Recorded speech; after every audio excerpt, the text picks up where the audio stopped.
Hello and welcome to the Tetracast. This is RPG Site's weekly podcast where we get the site's staff together to discuss our favorite genre of video games. Last week, I had the pleasure of introducing a crowd of 6 names when we were here to meet up. This week, not quite so many. There's only 3 of us here today. My name is Brian Vitale. I am joined by James Galizio. Hey, folks. And Josh Torres. Salutations. So we had a surprisingly busy week this week. Mainly because of one surprise Nintendo Direct. It's funny how we don't even have like a week to look forward to those things. It's literally like dropped, announced, and then discussed within the same week that it came into existence. Yeah, it's like a day or so before or whatever.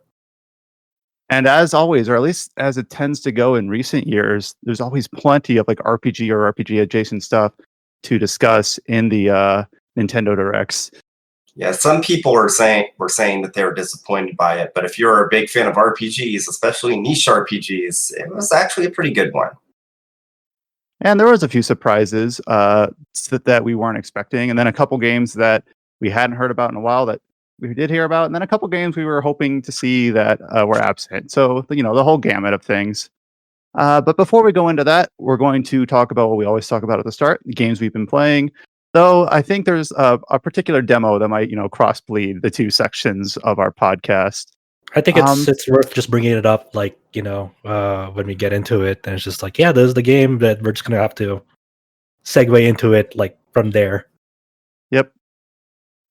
But, so with that in mind, I guess we'll go to James first about what he's been playing. He's been in the middle of his Final Fantasy marathon. Last week, he talked a bunch about Final Fantasy V, which paired well with the discussion on Bravely Default 2. James, so where are you at now? So I did finish 5 last week. Very good game. Feel basically the same way I did before. It's easily my favorite of the bunch, at least of the ones I played. So I finally started Final Fantasy VI, which I was excited for because obviously it's the one that everyone says is the best. And I can definitely see why it's so beloved, because it's just a technical showcase for the Super Nintendo, and it's really, really impressive for like what it pioneers, in the sense that playing it now, you can totally tell that Final Fantasy VI is where the modern JRPG got its start. It's cool that you're able to see that like retroactively, since you weren't there to play it when it first came out. And I also understand that you're playing it in a very particular manner. Yeah, so I'm using a ROM hack called Revised Old Style Edition, which isn't one of those ones that changes up things massively. It's basically just tries to take the best parts of the translation from the Super Nintendo version and the best parts from the GBA version. So you get some of the flavor from the original Super Nintendo release, but any of the translation inaccuracies have been smoothed over. Anything that wouldn't have fit the characters is smoothed over. So it's like best of both worlds. That's definitely like where I think a lot of people, especially when they started out Final Fantasy, a lot of them started with Final Fantasy VI, especially in the West. Yeah, and it's been fascinating going through the series, so I can see exactly where some of the aspects of Final Fantasy VI itself came from, like in previous centuries and whatnot. Another way that so obviously I'm emulating it. I have a Super Nintendo Classic Edition or SNES Mini, so I have a copy of Final Fantasy VI or Final Fantasy III for Super Nintendo. So it's like I'm not really too miffed about like emulating it in the first place. It's like I own a copy, whatever. But what I've been doing is I've been using SNES and using the CRT Royale shader. Okay. Normally, I'm not a person to use shaders for when I'm emulating games, but ever since I've gotten my most recent monitor, well, not my most recent, but my 1440p monitor, CRT shaders actually work better the higher resolution of your display, which makes sense because it has more to interpolate with. And I found that shaders actually do tend to, shaders actually do tend to look fairly convincing at 1440p, at least for Super Nintendo games. So I've been doing that because obviously many of those sprites were designed with CRT limitations in mind, and you kind of lose out on some of the perceived detail that would have been there on a CRT. Whereas if you look at just a sprite on a regular ass screen now, it's like you kind of don't see where it would have blended together on purpose, if that makes sense. But you could have avoided this whole thing if you just played the version on Steam. Oh God. So how far are you into the game right now? I'm about 8 hours in. I finished up the Defense of Narsh. So let me put it this way. I'll say this. I found Terra again. Now we're on the quest of getting to... Well, I forget where it is specifically, but we found Terra. Now we're figuring out a way to help her. So I feel like that's probably like maybe a third of the way through, maybe a little bit less. I don't know. Yeah, maybe a little less, but I think that what has persisted through the years for Final Fantasy VI, and this is not an enlightening take, but the fact that it doesn't really have a centralized main character, like you can make the best argument is for Terra, and that's the one obviously that makes it into like Dissidia and things like that. But it just feels like out of all of the games in the whole series, it's the one that kind of spreads the narrative focus over the whole cast the most evenly. And even later in the game, it goes and does like perspective shifts as you jump from character to character. And I think there's just a lot of cool storytelling that you can do when you're not like shackled to this must be through the eyes or at least over the shoulder of one particular person that you might not like. With some later games that ends up being a problem. Go ahead. Yeah, I really liked the way that the story lets you, like, early on, it's like, okay, here's 3 different groups of characters that you're going to have to experience a couple of hours of their story before you progress. And it allowed them to go into detail, or at least a little bit more into detail for each of these individual characters' personalities more organically, because it makes sense in the story why they got separated, why they need to meet back up. And of course, each of those characters is going to have their own like version of events for how they got back to the central location.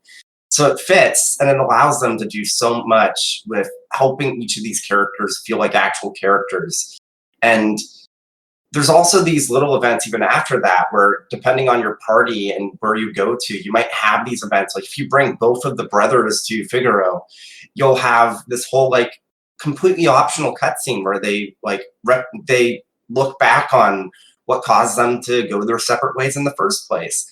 And those little character moments, actually, they started, I'd say, in Final Fantasy V, where you have like these, if you go to specific places, you'll have these moments that are completely missable, completely optional. But it's like, even though, and it's fascinating, because even though Final Fantasy V and 6 are very different types of RPGs, one's like more open-ended with the job system and kind of way more replayable, less of a story focus, so the characters are still very good in Final Fantasy V, I'd say. Final Fantasy VI is obviously more like Final Fantasy IV, where there is very much a bespoke storyline and there is a character focus and a chain of events. But it's still fascinating seeing how even for these 2 very different games, you can see that despite it all, they're like 6 is a follow-up, and it does take some from Final Fantasy V and how it decides to tell its story. It's really interesting to be able to see that. So I was just going to ask, who is your most powerful party member right now? I remember the early game running Edgar with the crossbow a whole bunch.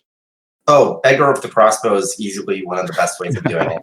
I actually was doing a lot of damage with basically just Edgar using crossbow and Sabin using the Phoenix. That was a bit too OP for my blood, though, so I kind of swapped out Sabin for Xian, or however you pronounce it. I always just pronounce it like the color. I actually don't know. Xian? Yeah. Plus, I figured, well, I had the 2 brothers for the first kind of moment where it's like, hey, gather your party. And I figured, well, if I'm heading into the Empire, I should probably swap Sabin out for Xian, because he's probably going to have stuff to say that I would miss otherwise, which makes sense.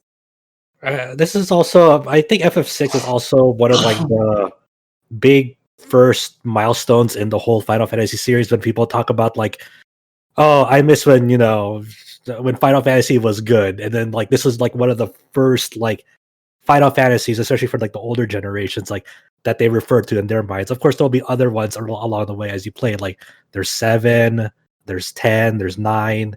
Everyone has a different version of like, I wish, Final Fantasy was like this, and like you never know where it's going to land for a lot of people because each Final Fantasy, as you see, is very different in their own ways, and that just continues to like go be more emphasized the more you get into it, like the longer you go.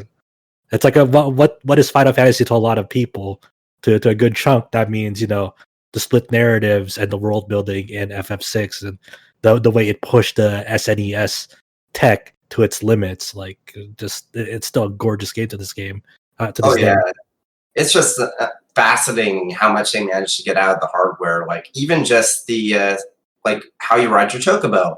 Like in pretty much every other game before then, it was completely top down. Even on like the PSP remakes that I played, there's just top down, very very simple. But you get on a chocobo in Final Fantasy VI, and it's like, oh my god, this is pseudo 3D. This is really kind of cool. So is Final Fantasy VI like the first time really that Squaresoft like flexed its digital chops, its prowess in that space? Because then obviously it carried over into a lot of stuff that they did on the in the next trilogy, quote unquote, of games with 7 through 9. Oh yeah, it's a very impressive Super Nintendo game from a technical standpoint. That's for sure.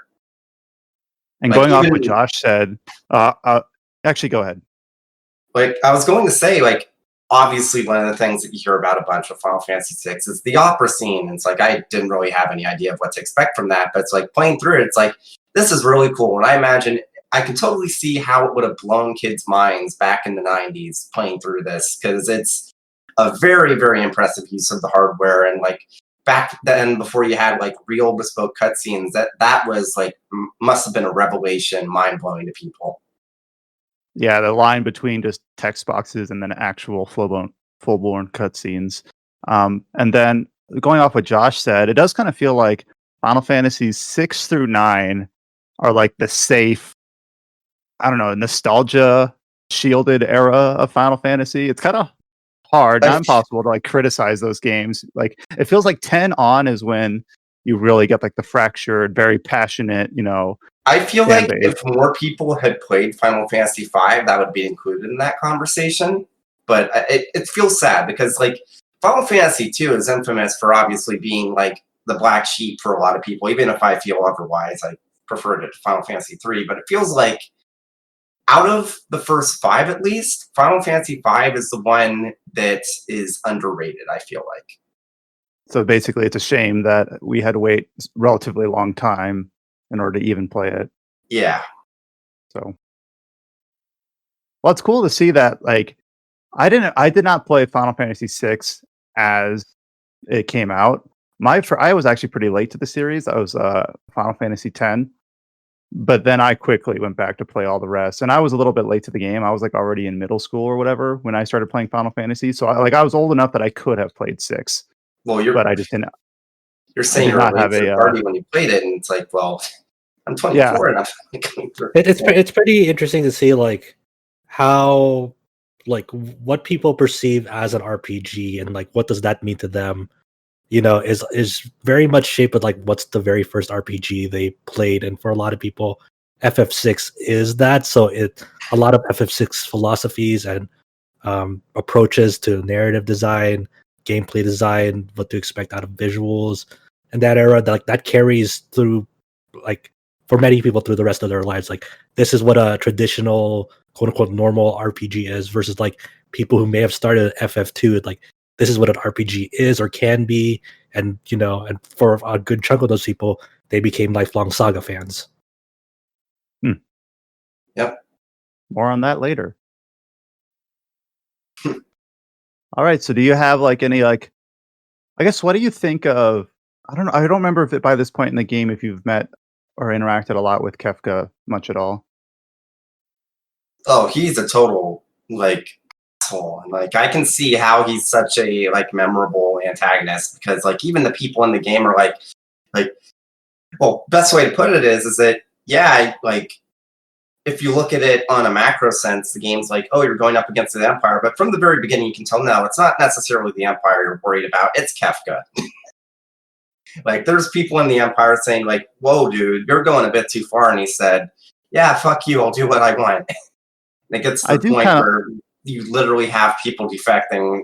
I think it's pretty clear, like even from like the get-go, that yeah, the big bad isn't the Empire. The big bad's Kefka, who's using the Empire.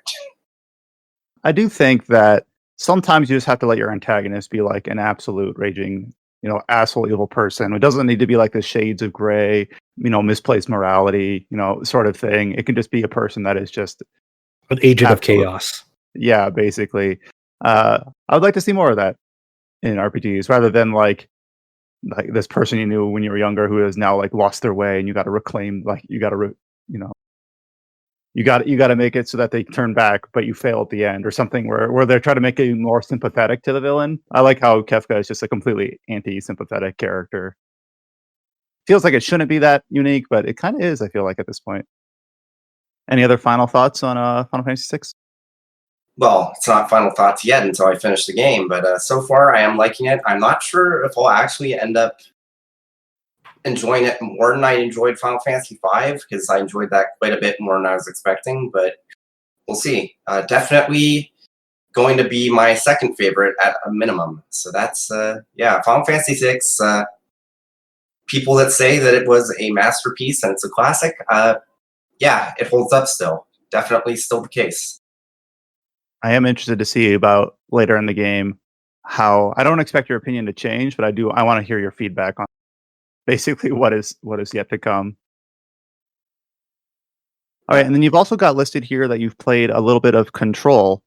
Yeah, so obviously since I've been playing through the Final Fantasy series, I'm on the 6th one in under 2 months.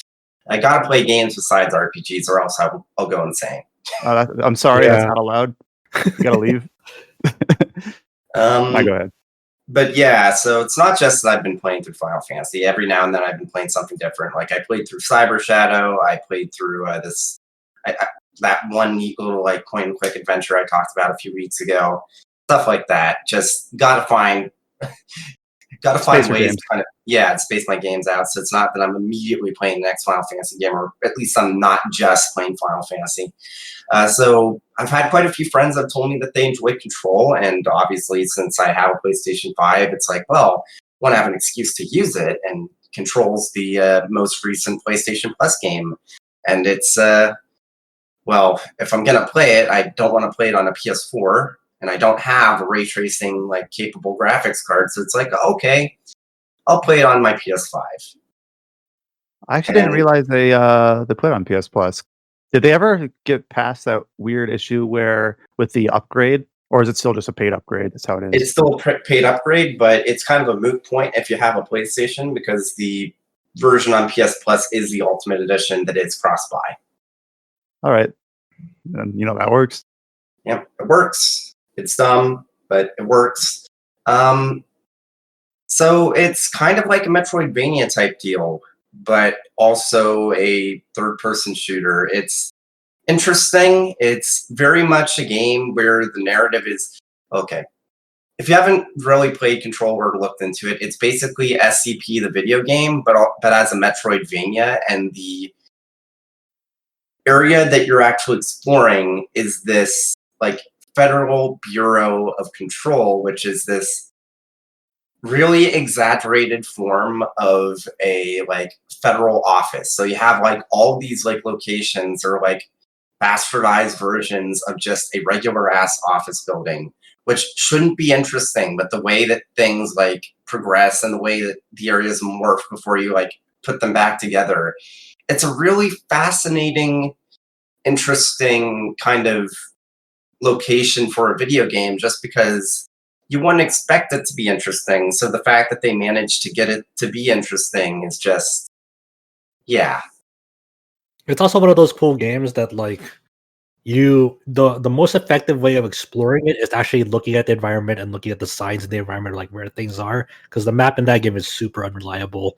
Yeah, I'd say that that's by design. Like the map just gives you a general idea of where you are, but there's literal signposting, like any huge like office building where it's like, hey, if you want to go to the cafeteria, it's this way. If you want to go to the mail department, this way, and you have to follow those like you would if you were actually like exploring an office building in person, which is interesting. This might seem like a weird question, but what's the like scope of the game in terms of like the antagonist? Is it like a supernatural force, or is supernatural force? And it hasn't fully. I haven't gone deep enough into the game to say like definitively what the actual story is. Like you kind of start the game and there's like little bits and pieces of information, but it doesn't say, okay, so there's a supernatural force called the Hiss, but who invited the Hiss in? I don't know yet. Yeah. And it's like, so I'm not sure. Have you played it? Yeah, I've played it. I think it's also one of those games that like it's super valuable to go find the collectibles in the environment, like with the notes and whatever, because that really helps put together the story in a sense, because it's hard to get a full grasp of like if you only see like the story cutscenes and whatnot. Like it only really came together in my head once I saw like what was written in the collectibles and reading them and seeing, okay, this is how it's pieced together. And it's also cool too, like just like with any type of man, I already forget Remedy. Any type of a game from Remedy, they also have like these neat little foreshadowing. Foreshadowing, and also like live action like shows and like TVs as well, and they do a really good job on how they on their spin of it and control.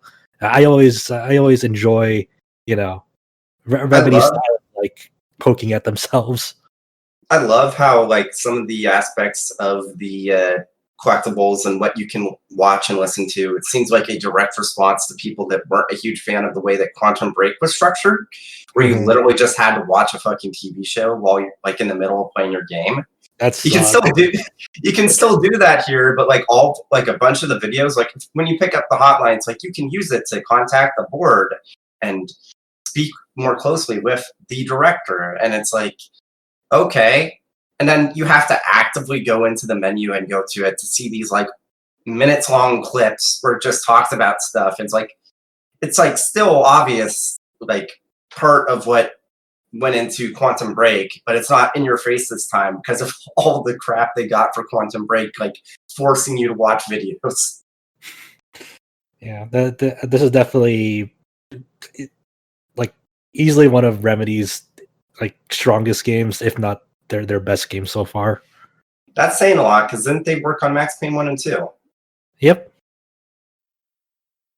But yeah, I'm enjoying it so far. Still very early on. But I'll probably have more to say about it next week along with Final Fantasy VI.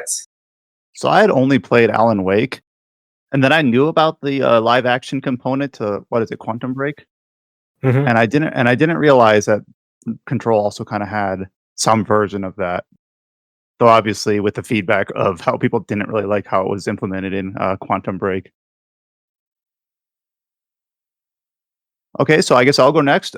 Since I talked about it last week, I won't really go into it too long here. But I did finish up Yakuza 4. And last week I was really kind of down on it because I didn't like the first protagonist, and I didn't think the story was really going anywhere. I do think that out of the 4 protagonists, that was like the low point. So I enjoyed myself more from that point on. I did mention how I also really liked how the second protagonist, Taiga Saejima, tied into. Well, I'm saying this backwards, but because I played the games backwards, how it tied into some of Majima's background from Yakuza 0. I do think that it helps the game feel more like it's an overarching story that just happens to comprise of 5 games, rather than just like monster of the week, sort of a new threat or a new problem with every numbered entry. I guess Yakuza 3 sort of felt like that, where it kind of introduced a bunch of antagonists that you hadn't heard of before, and then like they were all dealt with. Well, all but one were dealt with in the game that they're introduced. So it kind of felt like an anime's monster of the week sort of thing. But then Yakuza 4, it's like, all right, we're actually going to talk about some things that happened way in the in the history and back in the 1980s and carried it through to here. So it felt a little bit more interconnected, a little bit more smartly intertwined with the stories and the narrative seeds that have been planted. I did like Tanimura quite a bit. He's a little bit bland. Do I have that name right? I think that sounds right. The cop, right? Yeah. He was a little bit bland because I don't know, the cop with the heart of gold that's also a bit of a rascal. It's not that, I don't know, not that compelling, but I did like his voice actor was pretty good. His story was pretty compelling. He was a good like foil to some of the other characters who are a bit like older and more grizzled and maybe more cynical. I think he was also he had to be replaced in the remaster. Also, I think his model and his voice actor had to change because the judgment thing happened where his old one, I think, was there was some case about this old actor being involved in drugs or something, and that's a big no in Japan. Yeah, and we saw that with one of the supporting characters in Judgment as well. Yeah, so I think that's happened with Tanimura's case in the remaster. Yeah, so I do know that on PC on Steam I'm pretty sure there are already mods to replace it with the original character model. And apparently that actor, it was allegations of cocaine possession, but they were eventually dropped, but the actor ended up like retiring from acting anyways.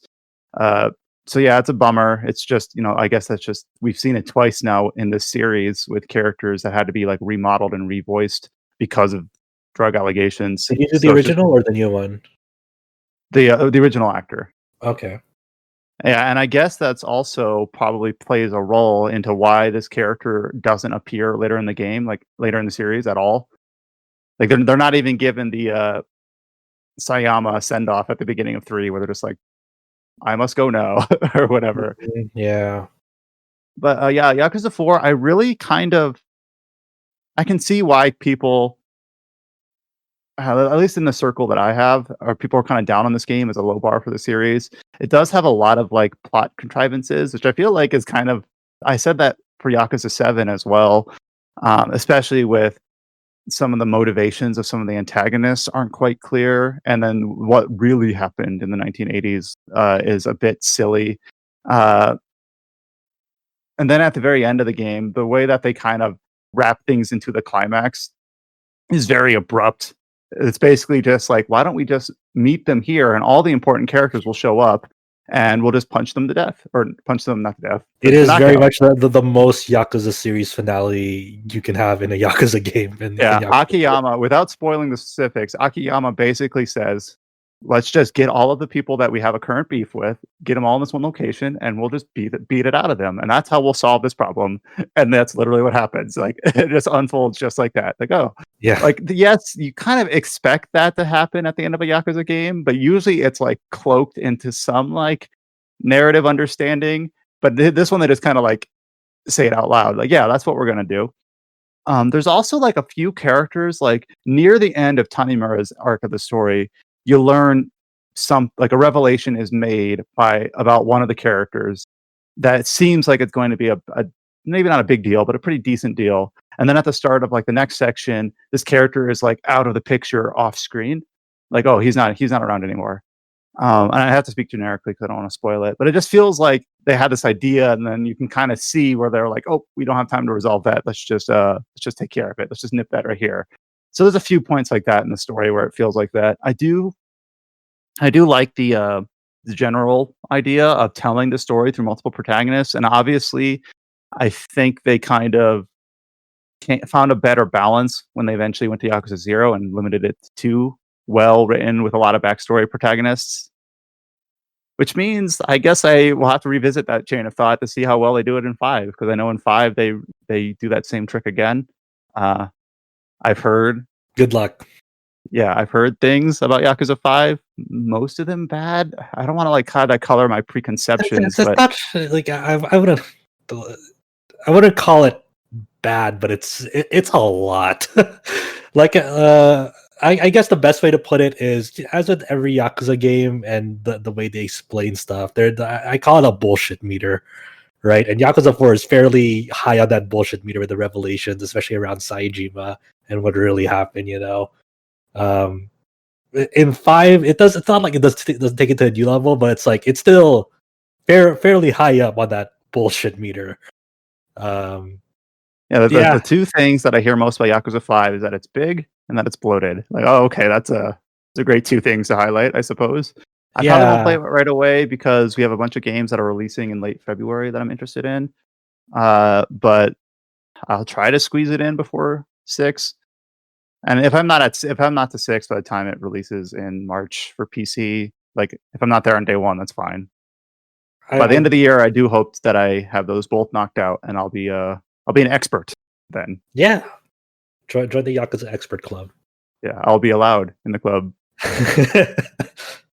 So Yakuza 4, I enjoyed parts of it. I do think it had some pretty strong or pretty overt weaknesses, but I did like the multiple. I liked the multiple protagonists in terms of how the story unfolded, even though I didn't like some of the particular story beats.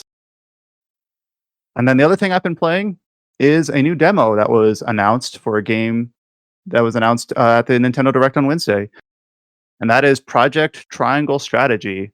So now we're gonna, working title, though with precedent of what they've done with Project Octopath Traveler, who knows at this point? In 2 years, we might be playing. Do you think they're really gonna stick with Triangle Strategy? Like, I think Octopath stuck because people like okay, Octopath is a fun word to say, and then just kind of got like I guess it resonated with people as more time went on. But do you think Triangle Strategy will resonate with people the same way as time goes on? Honestly, no. But at this point, like I really thought they weren't going to stick with Octopath. But I guess they did. I have already seen some people like trying to brainstorm what a real title could be. I've heard like Triangle Tactics, and I'm kind of like, maybe. You've got the T alliteration there. Yeah, like triangle is just a weird word to have in a title, but it's like also kind of a striking one, and it ties into like the framework of the game a bit. I'm thinking of all like the other titles that have like that similar all caps underline logo, and like you have the Bravely Default games is doing that. So Bravely Default. Then you had the Apple arcade exclusive Various Day Life. It's just like, was that Project Various Day Life at one point? I don't know. I don't remember actually when it first got announced. Maybe it's a very anyways chance. To set the table, Project Triangle Strategy was a surprise kind of game announced at the Direct. It was leaked beforehand, like right before, but the Project Triangle Strategy, what's that? I don't know. Like that's just a name. That's just a string of 3 random words.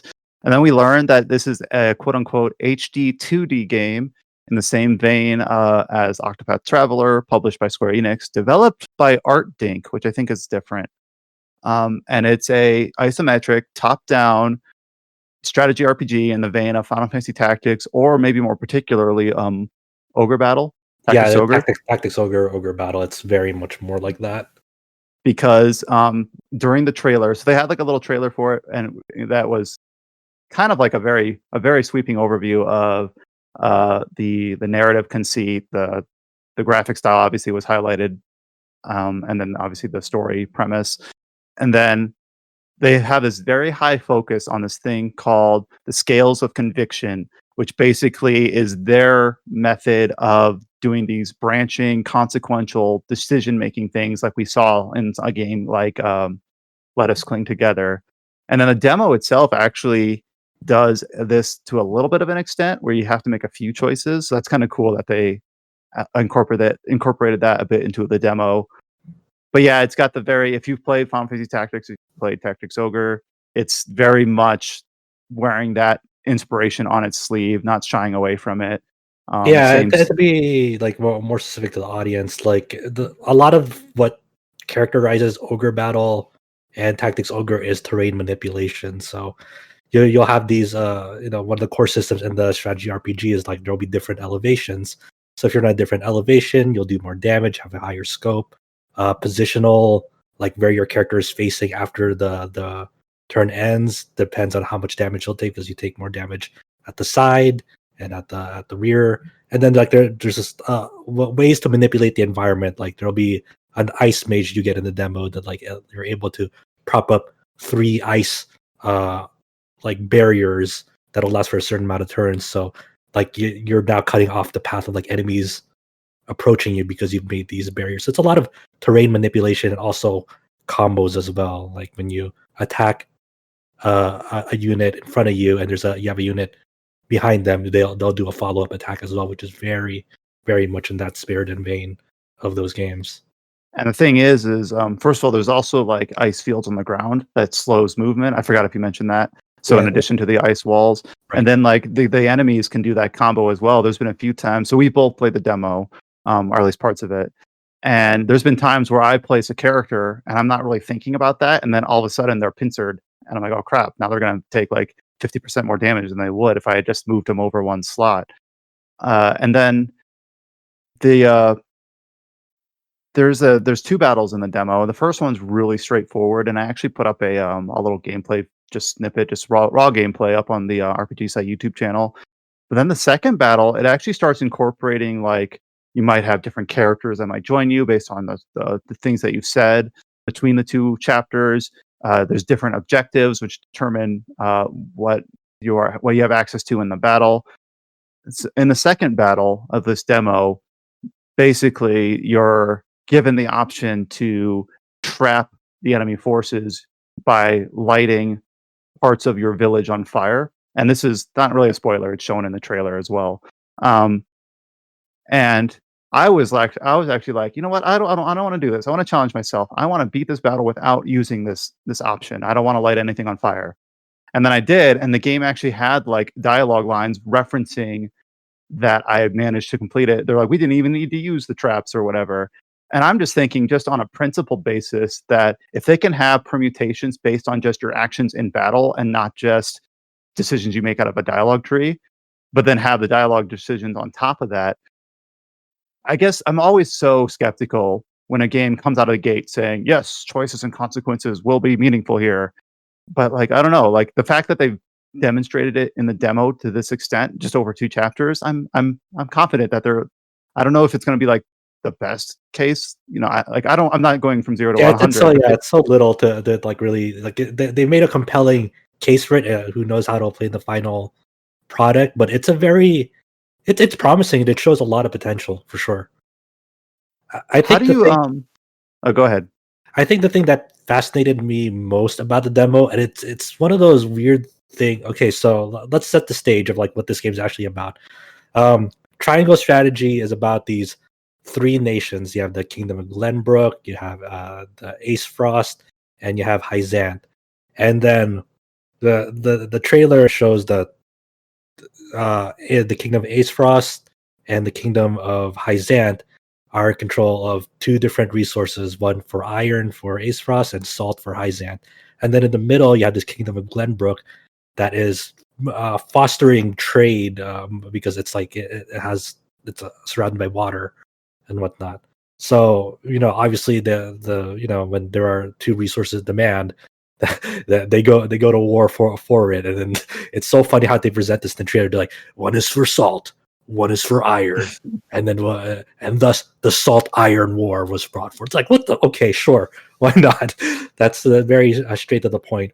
And in the demo, it starts around chapter 6 to chapter 7, and then a lot of events happen in the Kingdom of Glenbrook. Like there's a whole coup d'etat and whatnot, and then there's invading forces, and then there's like a fleeing royalty and whatnot, and like your main party of people that you're in control of is within this fleeing prince from this kingdom that's like kind of in danger. And then within that, there's a lot of political intrigue. There's like these 3 houses in the Kingdom of Glenbrook that are kind of have their own perspectives about what's going on in it. And at a certain point in that demo, when you're housing and protecting this fleeing prince, obviously the invaders who launched that attack is going after you, and then your party members actually like hold sort of like a council of sorts of like, do we give up this prince and just hand it over to them, or do we stand our ground and fight against these invaders? And there's this really the system called the scales of conviction, and then they actually hold a vote about it. But before you hold that vote, because there will be some people for it and some people against it, obviously if you hand over the prince, there'll be no bloodshed except for whatever they do with the prince. Like the people are safe. You're kind of taking them at their word that like they won't bother you because they only want the prince.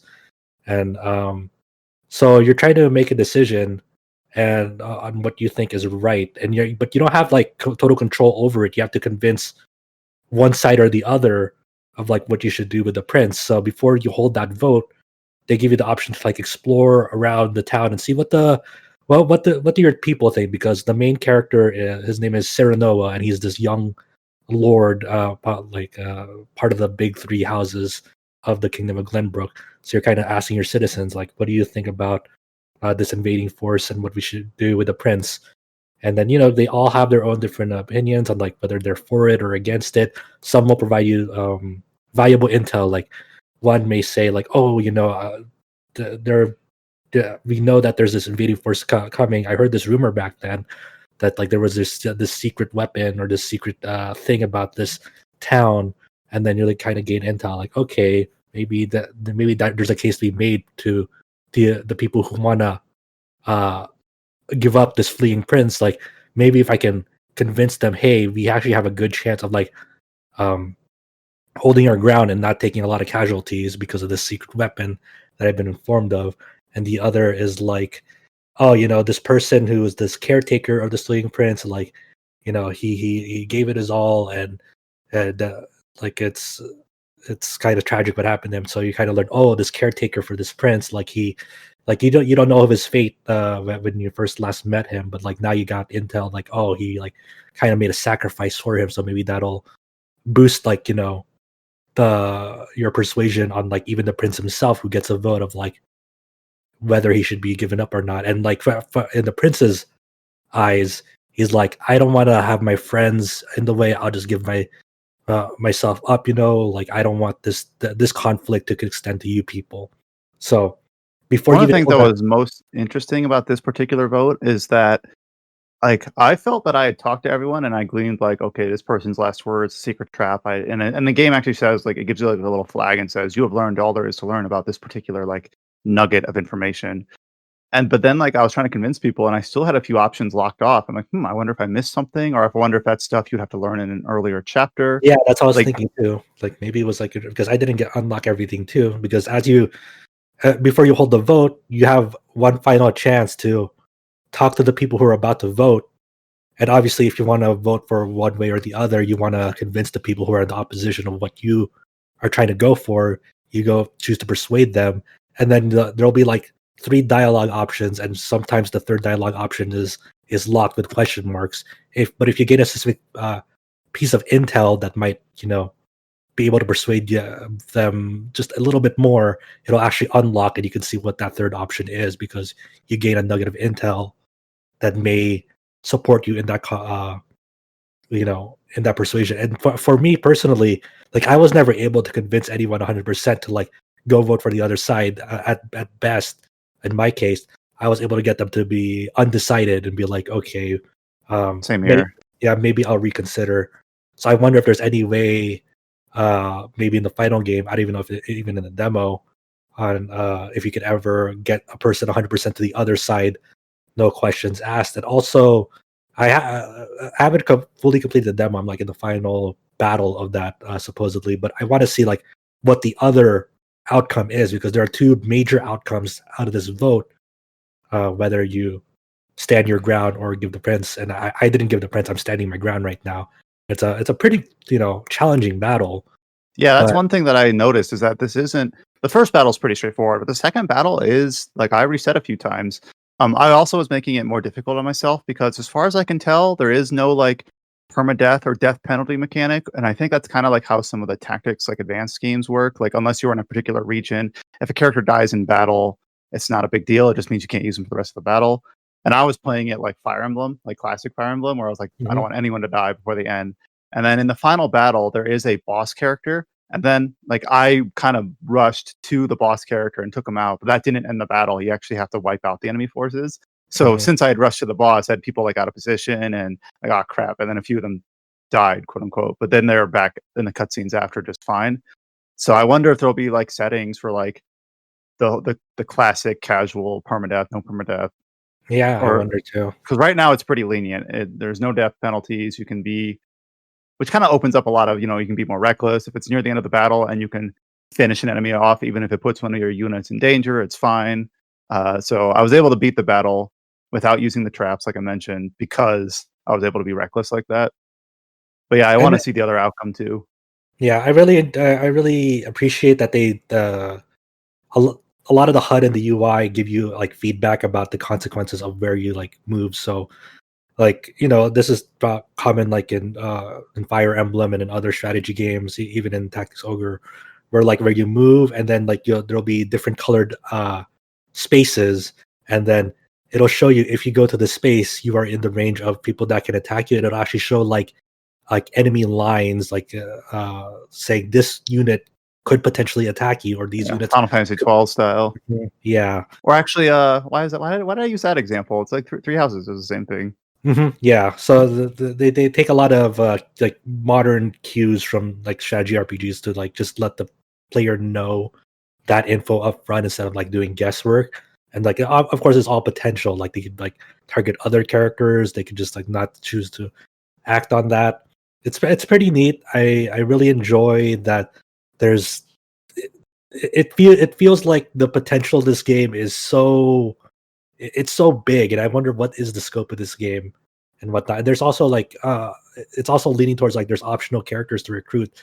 So I wonder if there's gonna be secret characters, because throughout the demo there'll be like these main story events, and then you'll be before you can choose to advance immediately, but you'll be kicked out to a world map screen, and then there'll be these optional side stories you can view, and a good chunk of them in the demo is just like different perspectives on like the other sides of the conflict. Like for the main three houses of the Glenbrook Kingdom of Glenbrook, there'll be a major event that happens, and you'll see a little scene of like where they stand on what's happening, and then there's even a little scene like in the other Kingdom of Hyzant of what's going on over there. But then there's a one side story where you just get like this character just for free by just viewing that story. And I wonder if this will really lead into like, okay, if you take this branch or this story branch, or you tackle this mission in a certain way, will you unlock this side story for like a secret character and whatnot? And that's really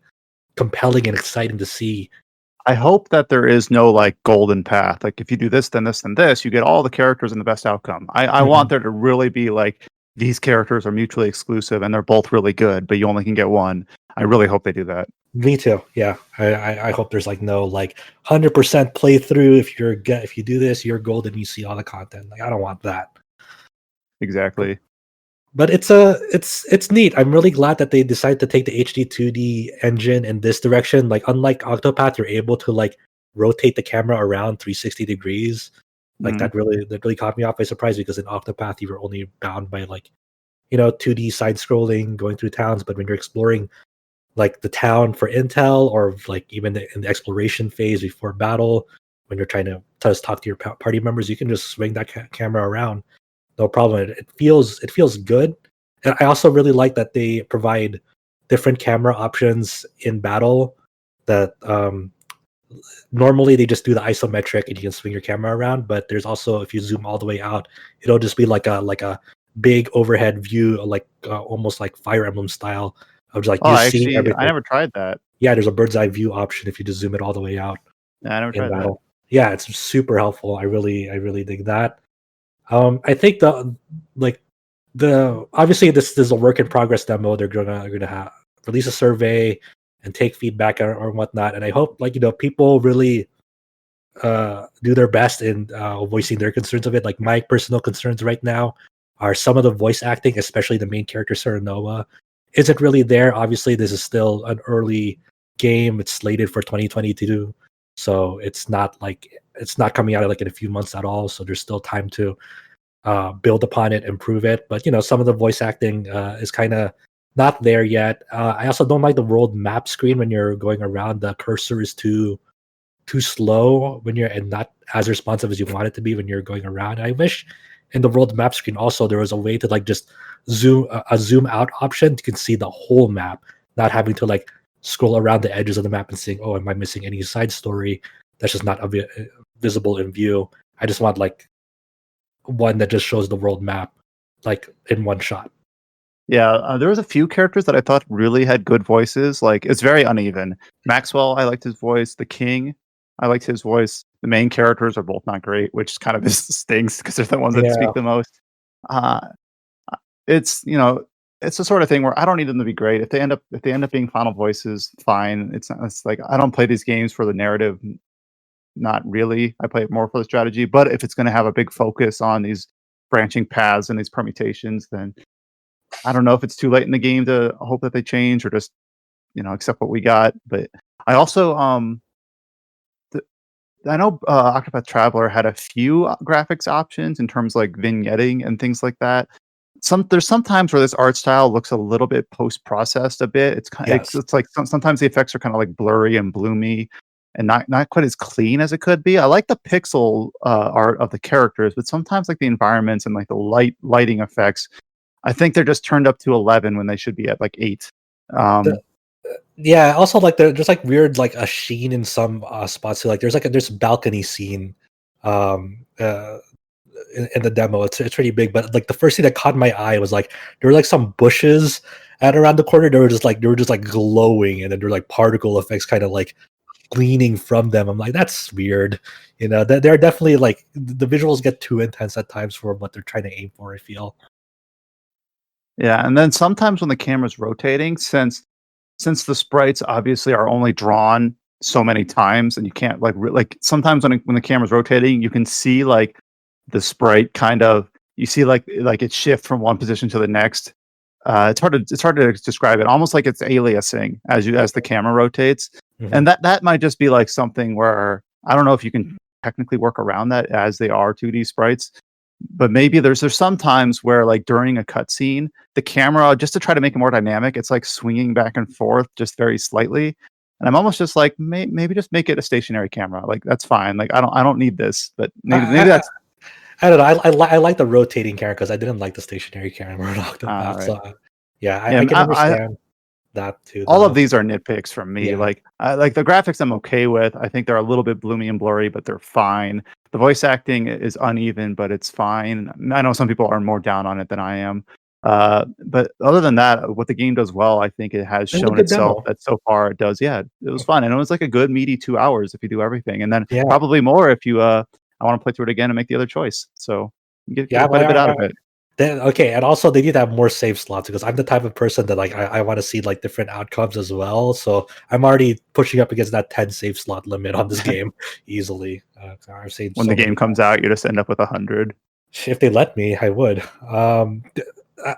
As going back to like the visuals, also the thing that really stuck out of my mind, like I wish they would have this conceit that like some of these assets, it's okay for them to be 3D rendered. Like the thing that really stuck out of my mind was in the voting room, like there's these flag banners, but like the edges of that flag banner are all like pixelated and like all aliased because they're trying to keep consistent with the art style. It's like it's okay if you have like those flag banners, like the assets for those flag banners be like 3D assets and be more smooth. It's okay.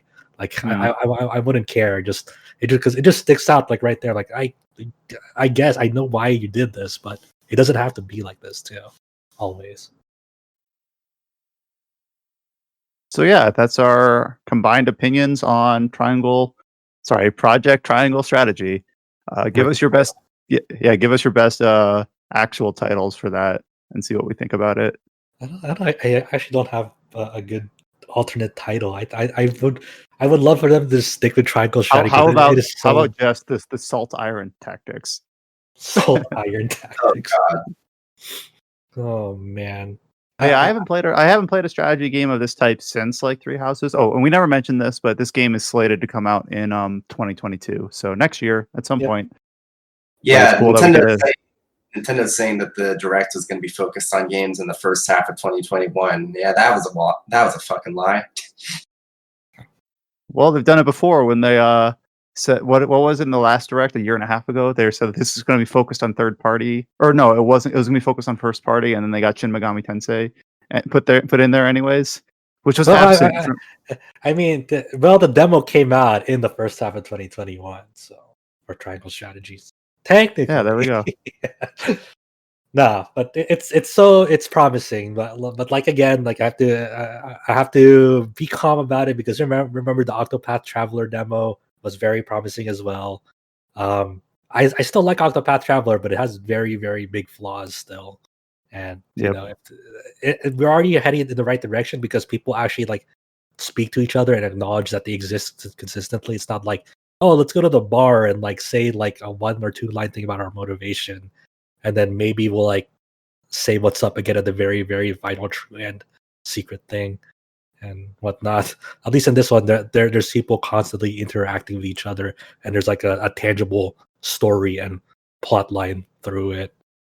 Hmm.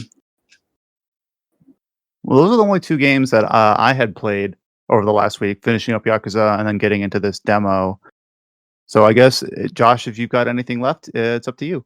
Yeah, the open beta for the Guilty Gear Strive, Arc System Works' new fighting game, new mainline entry, the Guilty Gear series, is ongoing. At the moment, it feels like it's going up and down due to the server stability. But I've been putting quite a few hours into that because I really like Guilty Gear. I'm always there for it. It's I hold it in very high regard. Uh, like you can expect from a new Guilty Gear entry at this point, especially with modern Arc System Works, the visuals are incredible. They look amazing and whatnot. I'm the character I've been playing the most right now is one of the new characters. His name is Nagori Yuki. He's a vampire samurai, and he's a very weird character in this game, even in fighting games. Just how he controls, because unlike other characters, he has this meter called his blood meter, and every time you do like a special move with him, whether it's like he has like certain moves like this big like downward slash or even movement. He's very different from the rest of the cast, where he can't forward dash or air dash like the rest of the cast. He has to rely on this command dash where he kind of like fizzles a little bit out of existence and then reappears in front of people very fast, which also fills up this blood meter. And if he fills it all the way, he'll like take off his really cool mask, and he'll enter this blood rage state where like his sword attacks, his slash and high slash attacks are like super, like their range and their attack power is crazy. But he during this blood rage state, which lasts for about 5 to 6 seconds, I want to say, his health constantly depletes at a very rapid pace. But you can also cancel that if you do a certain super in it as well. But you need to have like build up meter for that. I have an explain it like I'm 5 question. Does Guilty Gear do the Street Fighter thing where they rotate some characters through, or is it like a fresh cast every game? Some are definitely mainstays like Soul Bad Guy, Kai Kiski. They're like I guess the Ryu and Ken equivalents of Street Fighter, where they're always in every entry because they're like the main 2 characters. But they usually have mostly the majority of the cast has been in previous entries with like 1 or 2 brand new ones. So like a lot of the mainstays like Faust, Potemkin, Chip, Milia Rage, like they've been there for forever in the Guilty Gear roster. But like recent ones like Ram Lethal and Leo were in the previous entry, Exert and Exert Revelator, while the 2 new characters exclusive to Strive, making their debut in the Guilty Gear verse, is this Nagori Yuki fellow and Giovanna. And Giovanna is really cool as well because she has like this like wolf spirit that hangs out with her, and you can use it in battle as well. Long story short, I think the big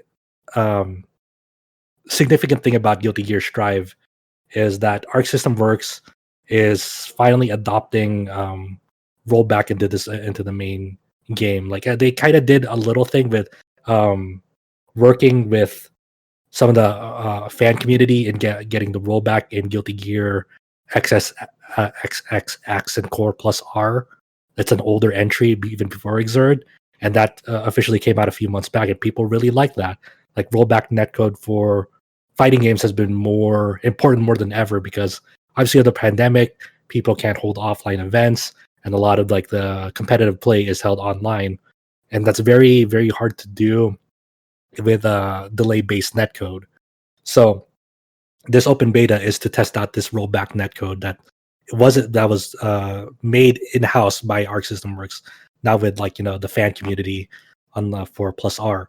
So the results so far for a lot of people have been amazing. Like even connectivity from like East Coast US to Japan like is very good. Like people play it and then they're like, yeah, this feels great. Like that, even though the actual ping is like within 120 ms to 150 ms, like this netcode so far, as far as people can tell, is very stable up to like 300 ping, which is amazing relative to other fighting games and whatnot. So it's they've had issues with like the servers or something. Yeah, the actual servers is held. Fights are held peer to peer when you challenge another person. So when the connectivity between you and another person is peer to peer, and they'll use that rollback netcode. But the actual servers where all these fights are held is unstable because of the influx of people. It was working fine, for the pre-order beta, because I pre-ordered this game, and it was working fine. But now you have this influx of people that's like it's available to every PS4 and PS5 user now. It's getting hit hard, and it's very up and down ever since then. And hopefully, they'll extend the beta to hopefully to compensate for that time and whatnot. Hopefully, like my wish, my realistic wish is for them to extend it to like a week, and that'd be great. My unrealistic wish is to just keep the beta open until the official launch in April. But that's probably not going to happen. Yeah, I almost put in the podcast doc. This is where my Guilty Gear Strive beta impressions would be if I had them, because I couldn't get into the freaking beta. Yeah, I hope more people get their hands on it. It's weird because this Strive is not unlike past Guilty Gear games in the way you play it and the way its flow is. It's a much more grounded game. Like jumping is still really strong, but there's not much of an air game to it. It's a very ground based, and getting used to the new routes and combos in it is for like older characters is going to take some time. Like in older Guilty Gears, there's these things called gattlings, and these gattlings are just basically basic combos where you can just chain like in Street Fighter you have like low punch, not light punch, light kick, medium punch, heavy punch, whatever, and you can chain those together in some sort of matter. In Guilty Gear you have these gattlings where you have like punch, kick, slash, and high slash, and they would punch, kick, high slash, and high slash would be able to go flow into each other in some way or form. In Strive, it's much more restricted, where it'd be more like slash slash high slash instead. So it's not so it's more of a de-emphasis on the punch and kick buttons, which I know this probably doesn't make sense to a lot of people who don't play it. It's okay, but I'm just kind of airing and venting my thoughts on what I played so far. But other than that, I mean, it's a wonderful beta once it actually gets to working. I played a lot of training mode. I've played a decent amount of the open lobbies. The lobby system itself is still not great. They're doing these pixelated sprites and the floor base thing where you have to hold square to take out your weapon, and then you have to wait for people to challenge you and whatnot, or you have to go up to them. And that's I wish they would just go back to the old system where it was just like that chibi avatar thing, and you're going around lobbies, and then you sit down at a arcade cabinet and then wait for people to just join you there. This one is kind of I'm not digging the aesthetic, but it's I don't know. It's been a really, really fun beta so far. I hope they extend it, and I wanna be able to learn new characters. I've only just been really playing Nagoriyuki for the most part. I've played a little bit of Giovanna. She's cool, but I also want to try out Milia. I want to try out, well, not try out. I mean, I know how to play Kai, so I could always retreat back to Kai because he's always strong. It feels like it's also this week has been filled with Arxis for me. this week saw the release of what we were talking a few podcast episodes earlier. This BlazBlue Alternative Dark War mobile game. So in the podcast document, Josh had wrote in like BB ... and I didn't know he had another thing to talk about. I'm like, what is this? Yeah. So this game is not necessarily by Arxis themselves. I think the development is by Linked Brain or something.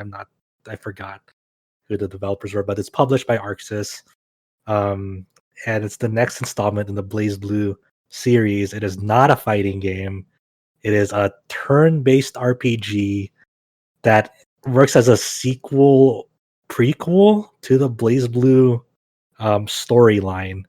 And I'm not going to go over what happens in BlazBlue but when you first start, let's just say when you first start BlazBlue, even the first entry, the Calamity Trigger game, they always reference that about this dark war, that the events that happen first in the main games always happens after this dark war, and this mobile game serves to introduce that and give you the details of like what happened in that dark war. As for gameplay, this is a little bit of it's kind of like Fate Grand Order and a little bit like Princess Connect Redive, where in battle you have up to 4 characters and you can slot them into different formations. So when you go to the party screen in this game, you'll have 6 slots, 3 for front, 3 for rear, and you have it upwards to 4 people in battle. So you can have 3 people in the front, 1 in the rear, or 2 in the front, 2 in the rear, or 1 in the front, 3 in the rear, and whatnot. And they have different specialties and like formations that they excel in. Like one character will be really good at the front, serving as like a tank or a guard character. One might specialize in the rear and like have support spells and support skills and whatnot. And even their formation and sense of like Jin Kisaragi is like one of the main characters in the BlazBlue story, and like his one of his characteristics is like he'll gain like a passive attack boost or critical boost if he's surrounded by 2 characters. So even slotting him in, there's even modifiers and how you position them. So you have to position him like in the front, in between 2 characters, because that's where he'll shine most with his characteristic modifiers and whatnot. And in battle, you have these actions for each character: the revolver, drive, special, and extra. And each turn you can attack up to 4 times, chaining combos together in between these characters. And each attack command will do different things. Like revolver will fill up your overdrive gauge. Drive will fill up your super meter at the bottom. Special has like different characters' special effects. And extra is always activated at the end of a combo and whatnot. So you kind of have to like balance out how much you want to fill up these gauges, because they'll help you a lot in battle. Like once you reach 50% in this overdrive gauge, once you activate it, you're able to double the amount of attacks you can do for a turn. So now you can for this one turn after you activate it, you now can attack up to 8 times. And if you fill up like a bar of super meter at the bottom, you can activate like a super attack as well. And a lot of it is kind of, it revolves around that, essentially, of kind of you're balancing how much you want to fill up these meters along with how much damage you want to deal in battle. So it's a fairly simplistic system once you get the hang of it, but I kind of like how flexible it can be with how you strategize things. The neat thing about this game, it's kind of weird because it's like I don't hate this game. I came into this game fully expecting to hate it and whatnot, because what I want out of BlazBlue is a new fighting game, not really a turn-based RPG. But this is a gacha game, of course. So you roll for characters, you roll for special, magic cards and whatnot to you can equip the battle. And there are 3 rarities in the gacha system. There's SS, S, and AI, which is just the A rarity, like the lowest rarity.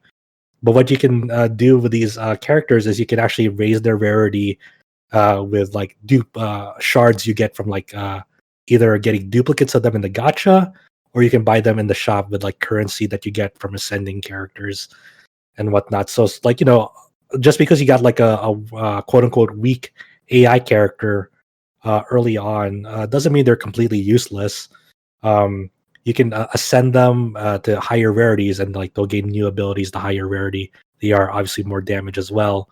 And even in some of them, my teams right now, I have like AI characters in them because they work well against like certain elemental types in this game. So what's very important in this game as you play more of it is like assembling different teams to go against different elements of enemies and whatnot. And that's a big modifier because like you're doing like an extra like 50% damage or something against every character that or enemy that you're hitting them, and they're weak against your character and whatnot. And then vice versa, like when they attack you, you'll gain reduced damage if you're strong against that type. It's I don't know. There's something about it that's like it just feels satisfying to go through. I guess I think the weirdest beef I have with the game, and I'm kind of surprised this made it to the final releases. Every time you an attack hits an opponent, it'll flash a screen white for a split second, and it's like very bright. So like if I have this like going on fast forward auto, like I have to turn away from the screen because there's just a lot of flashing lights as every character attacks, and it kind of makes my head hurt. And I'm kind of surprised that was able to make it to the final release because Japan is usually very sensitive to like flashing screens ever since that like Porygon episode of the original Pokemon. Yeah, so as you've been talking about this, I'm pulling up some gameplay to look at it just so I can visualize it in my head. First of all, it was very hard to actually find gameplay. Like okay, here's the anime opening. Okay, here's like a character overview. Oh, here's some gameplay finally. And I didn't notice it until you mentioned it. But yeah, like sometimes right before a character attacks, they'll like enter a pose and there'll be a white flash, and then they'll hit the enemy 3 times and it'll flash on 2 of them. So yeah. Yeah, I see what you mean. yeah, it's like some characters have like 3 or 4 like impacts in their one attack, and it's like it'll flash white every time. It's like, oh man, you need to calm down. All right, so okay, so a character. This is gonna sound really stupid, but a character with like pink hair with a little what's that thing called where an anime character has like a single strand of hair that's curled up above their head? A Hogaze? Yeah, like a girl with pink hair in one of those like casts a bunch of like electric bolts at some enemy, and it flashes the screen like 10 times. So it's yeah. Hopefully they solve that. I imagine people have already complained about this. Also, the weird thing about this game is for people who really like people who are already into the BlazBlue story already know this, but a prerequisite to like understand it too is like you have to read this visual novel called, I think it was called X-Blaze Code Embryo. I forgot if there's only 1 of those or 2 of those. Okay, there's 2, and those are like directly linked into the BlazBlue universe. And even in this game, they have characters from the X-Blaze series already in it, interacting with the characters and whatnot. So you have like Kuon from there.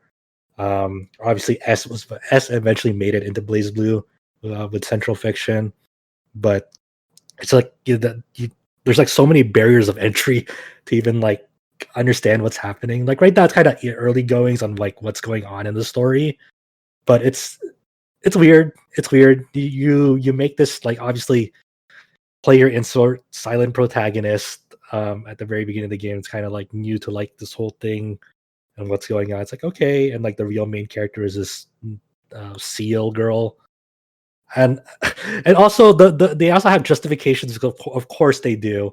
They also have justifications of like why certain characters from like further on down the timeline of the continuity are joining you in battle because they're chrono phantasmas. They're not like the real thing, and that's a whole deal. So they even like have justifications like offhand comments like, why are these people like joining us in battle? It's like, oh, they're chrono phantasmas, and it just expects you to know that. If you don't know that, then there's no hope. There's no hope. So I don't know. I guess I'll continue playing it because I kind of find it fun in a weird way. I don't know. I feel like a broken. I feel like a broken human being every time I play this game. And yeah, you just go on. It's not officially announced in English, but the Japanese version is playable in English, basically. No, it's not. It's not in English at all. I mean, you can play it Oh, on English devices, but like because there are ways around the region lock. There are definitely storefronts where you can just download the APK of this game to run it. But there's like there's not really any English. There are like all right. some. I didn't know if it was going to be like what is it, Grand Blue, where No, it's all in no, English anyway. All right. no.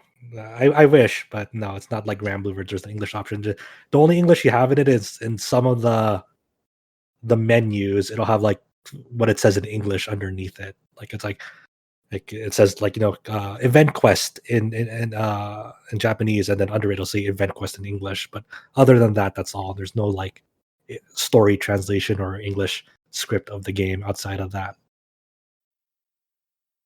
I don't know. It's one of those guilty pleasures I have right now. I don't Wow. understand it all too much. Sometimes I don't know. I mean, you guys probably feel the same way when I talk about like Guild Wars or Phantasy Star. We all have those guilty pleasures. That one you can feel good about. This one I don't feel good about it at all. I'm just like, yeah, let's play. And everyone's like just shaking their head and be like, "What the fuck are you doing?" I'm like, "I don't know." Well, that covers us for what games we've been playing. Oh, well, for the only three of us being here, we got a good amount of time out of that. We'll go into the news section here, and we already talked about like the main highlight of this Nintendo Direct, obviously being, well, at least for our site, being the Project Triangle strategy. Though I guess you could argue, like in general, that was like the most surprising thing. Yeah, I mean, I'm always down for like announcements of new games. Like remasters and re-releases are cool, and I like Or them. sequels or whatever. Here's a Yeah, new idea. Yeah. yeah, new stuff is always fun to get excited about. Speaking of remasters, we have an Mhm. announcement for Legend of Mana HD to release for PlayStation 4, Nintendo Switch, and PC on June 24th. Obviously, for the Nintendo Direct, it was announced for Switch, and then a trailer on Square Enix's website showed that it's also coming for PlayStation 4 and PC. And this is an HD remaster of Legend of Mana. It's the fourth entry in the Mana series, originally released on PlayStation back in 1999. We got it here in the West in 2000. It never did officially release in Europe. Uh, has anyone played this? I know Adam has. I So I wish have. he was here. Oh, you have? It's a really cool game. I really, really like Legend of Mana. Legend of Mana is one of those like weird, somewhat non-linear like entries in the Mana series. So a lot of people like couldn't wrap their head around it, like way back when, because it's kind of a complicated game to a certain extent. The system that really makes it kind of stand out from any RPG is like there's this land creation system in it where you kind of get these artifact items, and it even shows it in the trailer where you'll see like an overview of the world map in front of the characters, kind of like a scroll, and you plop down these artifacts, and then you so you can go to them, and it's very malleable of like where you can put them and what you can obtain from them, and that's kind of where people can get lost in it. Is they don't really it doesn't really point you the path forward necessarily all the time. Like you got kind of get a hint at it, but it's kind of up to you to decide how you want to progress through it. It looks. I'm very very surprised at like how faithful they are to the original visuals in this remaster. Like people have been doing comparison shots, and it looks just gorgeous. I'm really psyched that they um, preserved the look of the game, the feel of the game. It looks amazing. I'm really happy about this. The Obviously along with the visuals, they'll have a rearranged soundtrack, and I guess I totally forgot about this, but in the press release they said that the Ring Ring Land minigame will be available in the West for the first time. So I totally forgot that the localized version of that in the West didn't have that. And they Ring Ring also Land. they didn't highlight this, but in the trailer for it, they do show. Well, maybe if it's in the trailer, they did highlight it, but they didn't draw a lot of attention to it. That they showed a few toggles for like random encounters and things like that. Yeah. So it will have some like quality of life modernization or whatever you want to call it. So that's always cool to see. Yeah. It'll be $29.99 digitally on all three systems. And I guess if you order it early, you get like wallpapers and stuff. But it's cool to have a game be made. It's always cool to have a game be made available rather than saying like, oh, if you want to play this, you better get your PlayStation 1 out or talk to James about how to emulate it. So it's No, cool but that'll be available for Switch, play it handheld mode. I'm or interested to something see like that. how where people land on it now. Now that we're so far away from people for the most part have gotten older, and a lot of the systems in this game still will take a bit to wrap their head around. But hopefully, people will give this game a shot, have like a greater appreciation of like what it did back then.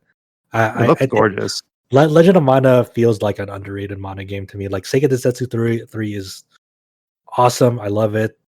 But like it's always weird that like people never really mention the Legend of Mana because I guess it's because like it's such a complex game and so very different from the rest of those.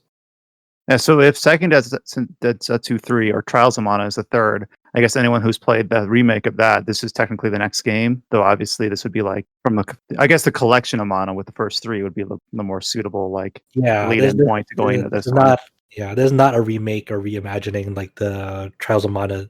Like Trials of Mana like had both because you had the one in Collection of Mana, which is like a Right. straight like port almost, but kind of touched up. But this is not like re-envisioning as like a 3D open action or like game. It's Like, remastered faithfully. It's not yeah, trying to like change. It's not Final Fantasy 6 on Steam. Let's put it that way. yeah. Yeah, so I have not played a Mana game, so maybe I should grab the collection of Mana and go through it. I'll have to get Adam to convince me at some point to do that. But yeah, that is coming out in June, so we're starting to slowly populate the back half of the year. Well, I guess technically that's on the first half of the year, but past the April May with these releases that we didn't know anything about. I guess but one final thing as I was reading up on this too, M2 is behind this conversion for Legend of Mana. Just they're pretty they're pretty good at what they do. Let's say on re-releasing and mastering Do you know of arcade another game releases. that they've done? M2 has done a lot of arcade conversions, so Ah. I'd have to search up a wiki page. But they've done they're highly regarded compared to like say .mu. Gotcha. On a similar front, we also got a date for SaGa Frontier Remastered. So this was already announced. It was announced back in November to be coming out this year. It was originally slated for a summer date, but now we've learned through the Nintendo Direct that it'll come out on April 15th. And that is actually earlier than summer. So that's a bit of a surprise that it got pushed up. They didn't really share a whole lot because with the announcement of SaGa Frontier Remastered, they already announced that they're adding some cut content to one of the characters, that they're adding an eighth character. I forget what the eighth character's new name is. Fuse. Fuse, that's it. So the direct was really just like 30 seconds of footage in the date. So there really wasn't a ton to talk about. But hey, April 15th, that's I forgot less they than 2 announced. months away. I forgot if they announced that this would be $25 in the initial announcement as well, or if that's new. Oh, that might be new. But yeah, Yeah. SaGa. We've had people on the cast before talk up SaGa. But I don't know if anyone's played specifically SaGa Frontier. I played SaGa Frontier way back Oh, when. of It's a course cool you game. have. I All right. played a lot of old school RPGs, way more than we like to admit. But That's why you're here. Yep. But it's one of those games that like it's established a lot of branching narratives. Like it had like the whole freeform system where you can play as one of 8 people and they have their own storyline and goals and whatnot. And sometimes you might beat them along the way. It's not necessarily a non-linear narrative. It's just like you kind of pick and choose as you go who you want to play. It'd be cool to have revisit this and then have Legend of Mana not long after it. Or for someone like me who's a liar and an imposter, I'll be able to play these for the first time. Why am I here? They're fun games. I'm glad that it's a good time, even if you haven't played them, like to just revisit like some old school RPGs And again, just making them convenient and available. And I mentioned- so that's coming out for the same systems, but also for mobile, iOS and Android. Yeah. I don't know. I wanna. A lot of people have been very divisive and mixed over how SaGa Frontier Remastered looks. I want to see it in motion in front of me to see where I'll land on it, because right now I'm just like, it doesn't really bother me that much, but a lot of people are like, it looks blurred, looks weird. I'm like, I don't know. It reminds me of how people talked about Grandia Remaster, where they try to touch it up, and you're like, I wish you didn't do that. Yeah. I don't know, but I guess I'm kind of ignorance is bliss sort of thing. I don't have like the original envisioning in my head, so I'm like, oh, that's just how it looks. Like, I guess I could go on, YouTube or whatever and try to compare it for myself. But why don't I just say ignorant and just say it looks fine? It's just one of those things. Like, if you played so many pixel-based games, like as a kid, you have like a strong affinity for them in your head. Whether that's a good or bad thing, it's up to every person to decide that. We'll keep going through the announcements that were made at the Direct. Not particularly an RPG announcement, really, but tangentially so. We got new characters for Super Smash Bros. Ultimate. We got Pyra and Mythra announced at the same time. So Yeah. I think a lot of people were like expecting this for a while, or expecting like Rex and Pyra or something like that. No Rex, which a lot of people have been cheering about. It's just Pyra and Mythra. That is so funny, the way they introduced this at the very beginning of the Connect or Direct, because us at the staff RPG site staff, like a bunch of us like group watched it together and whatnot, and they opened it with Xenoblade Chronicles 2. Like, is this a new expansion? It's weird. I don't know. Are they doing like a Torna thing again? We're kind of like trying to wrap your heads around it, because But to be fair to our intelligence, after about like 8 or 10 seconds, we're like, no, wait, this is probably Smash. yeah, We caught on, but we had that brief moment of just letting our imaginations get ahead of us. And then the way they poke Rex can't catch a break, dude, because they never stop making fun of it. It's like, I got an invitation to Smash Rex, and you didn't. Pyra's just like, cool. I mean, sure, why not? They're very popular characters these days, and I really like Pyra and Mythra. I really like the game they come from. They have like a transformation mechanic in battle where you can switch between one or the other, and they'll have different moves from the game. So cool. I'm all for it. This is a fun announcement. It seems kind of like a no-brainer. Like, as big as Xenoblade is, these are two characters that are very distinctive and fit very well in a fighting game. So it is cool funny. that they cut the spot for them. I think the biggest surprise is just like, nah, fuck Rex. Just, nah. Well, I guess they had their finger on the pulse there. They realized that. Well, it's kind of weird though, because like with the same mindset, they still picked Byleth over any of the Three Houses Lords. That's not quite the same thing, but I feel like you've got these three like really charismatic characters, and then you've got Byleth, and then here you've got Pyra and Mythra, and then you've got Rex. But they made the right decision this time.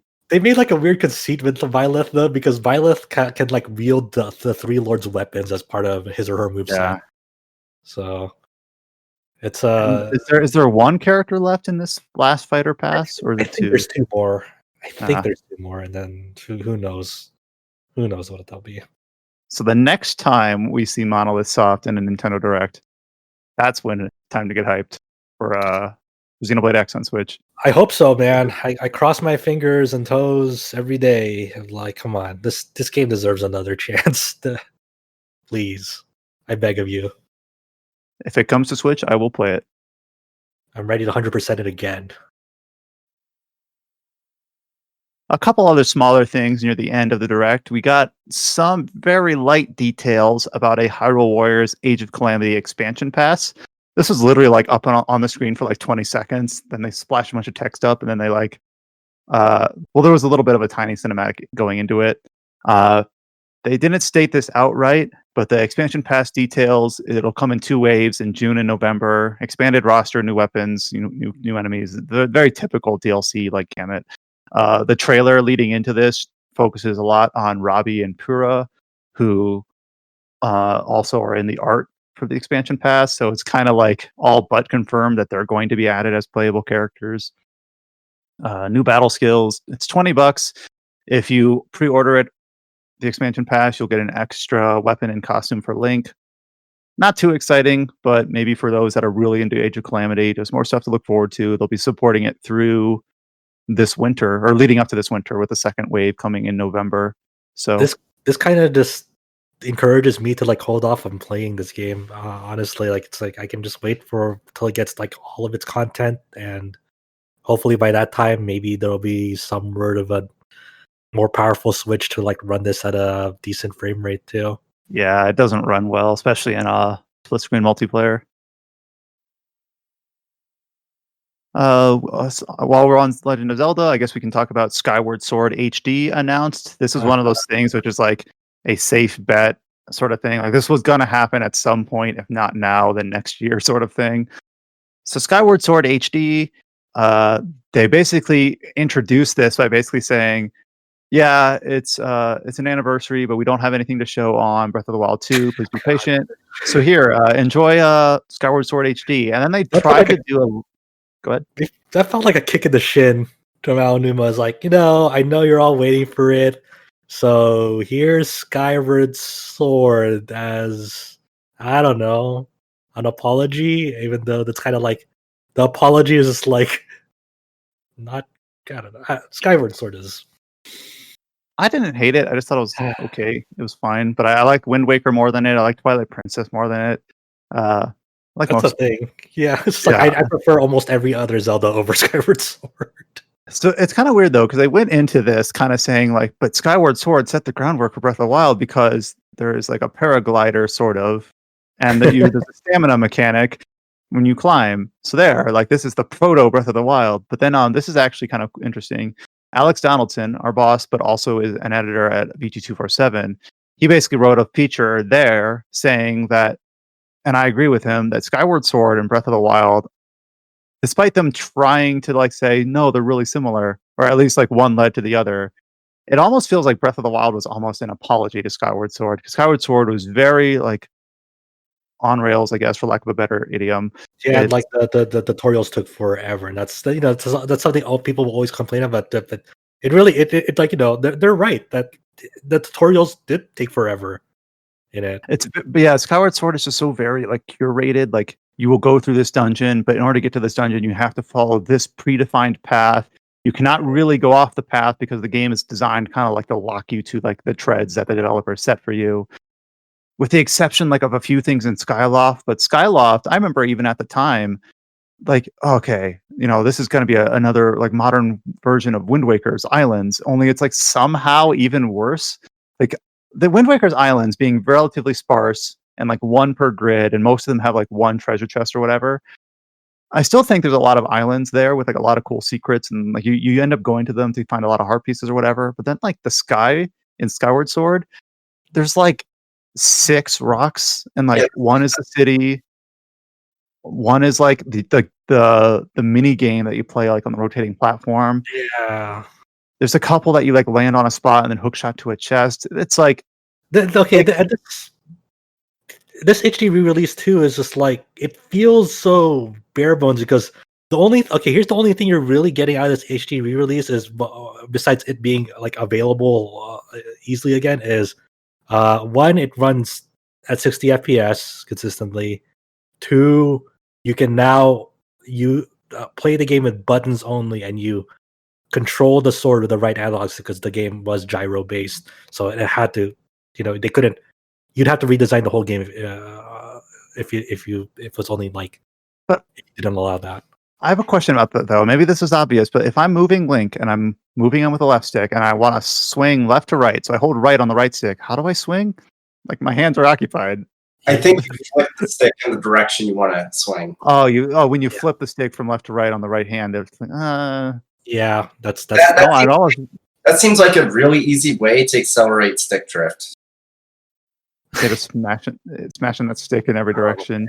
Yeah, you're right. And then obviously you can play it like the Wii Motion Plus version with the Joy-Cons, which I didn't hate, but I just, it's one of those things where it's like, yeah, I was one of the people that it worked for me. Like I know some people, maybe it's because they're left-handed, or maybe it's because of signals in their home or whatever, that it just never works. Like it's absolutely broken. For me, it worked, it worked, but I didn't enjoy it. Like, okay, I guess this works, but I'd rather just press buttons.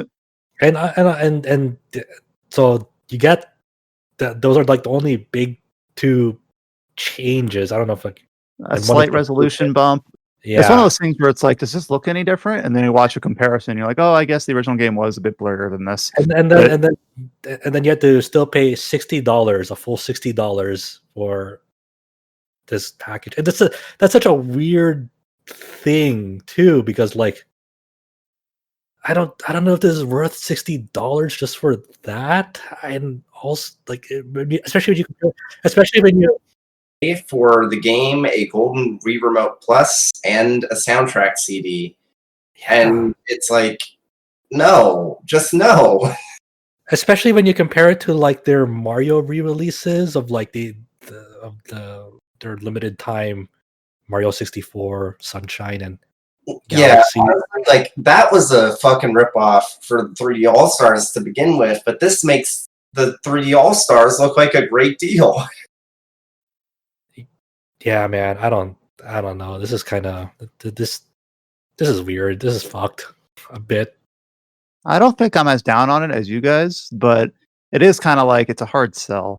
Like if you've never played Skyward Sword, I guess now you can, but it would have been nice if it was like a $29.99 or $40 release or something like that.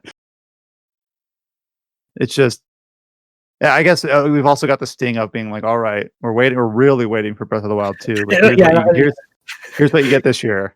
I'm still kind of baffled the marketing angle they introduced this with. Like you said earlier, it's like we wouldn't have gotten the Breath of the Wild without Skyward Sword, so you better like pay respects to Skyward Sword.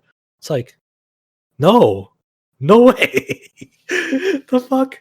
Like the only thing I'll give like Skyward Sword is like some of the later dungeons after you're done with like the initial like first like 2/3 of the game are like pretty alright, and the music is pretty good.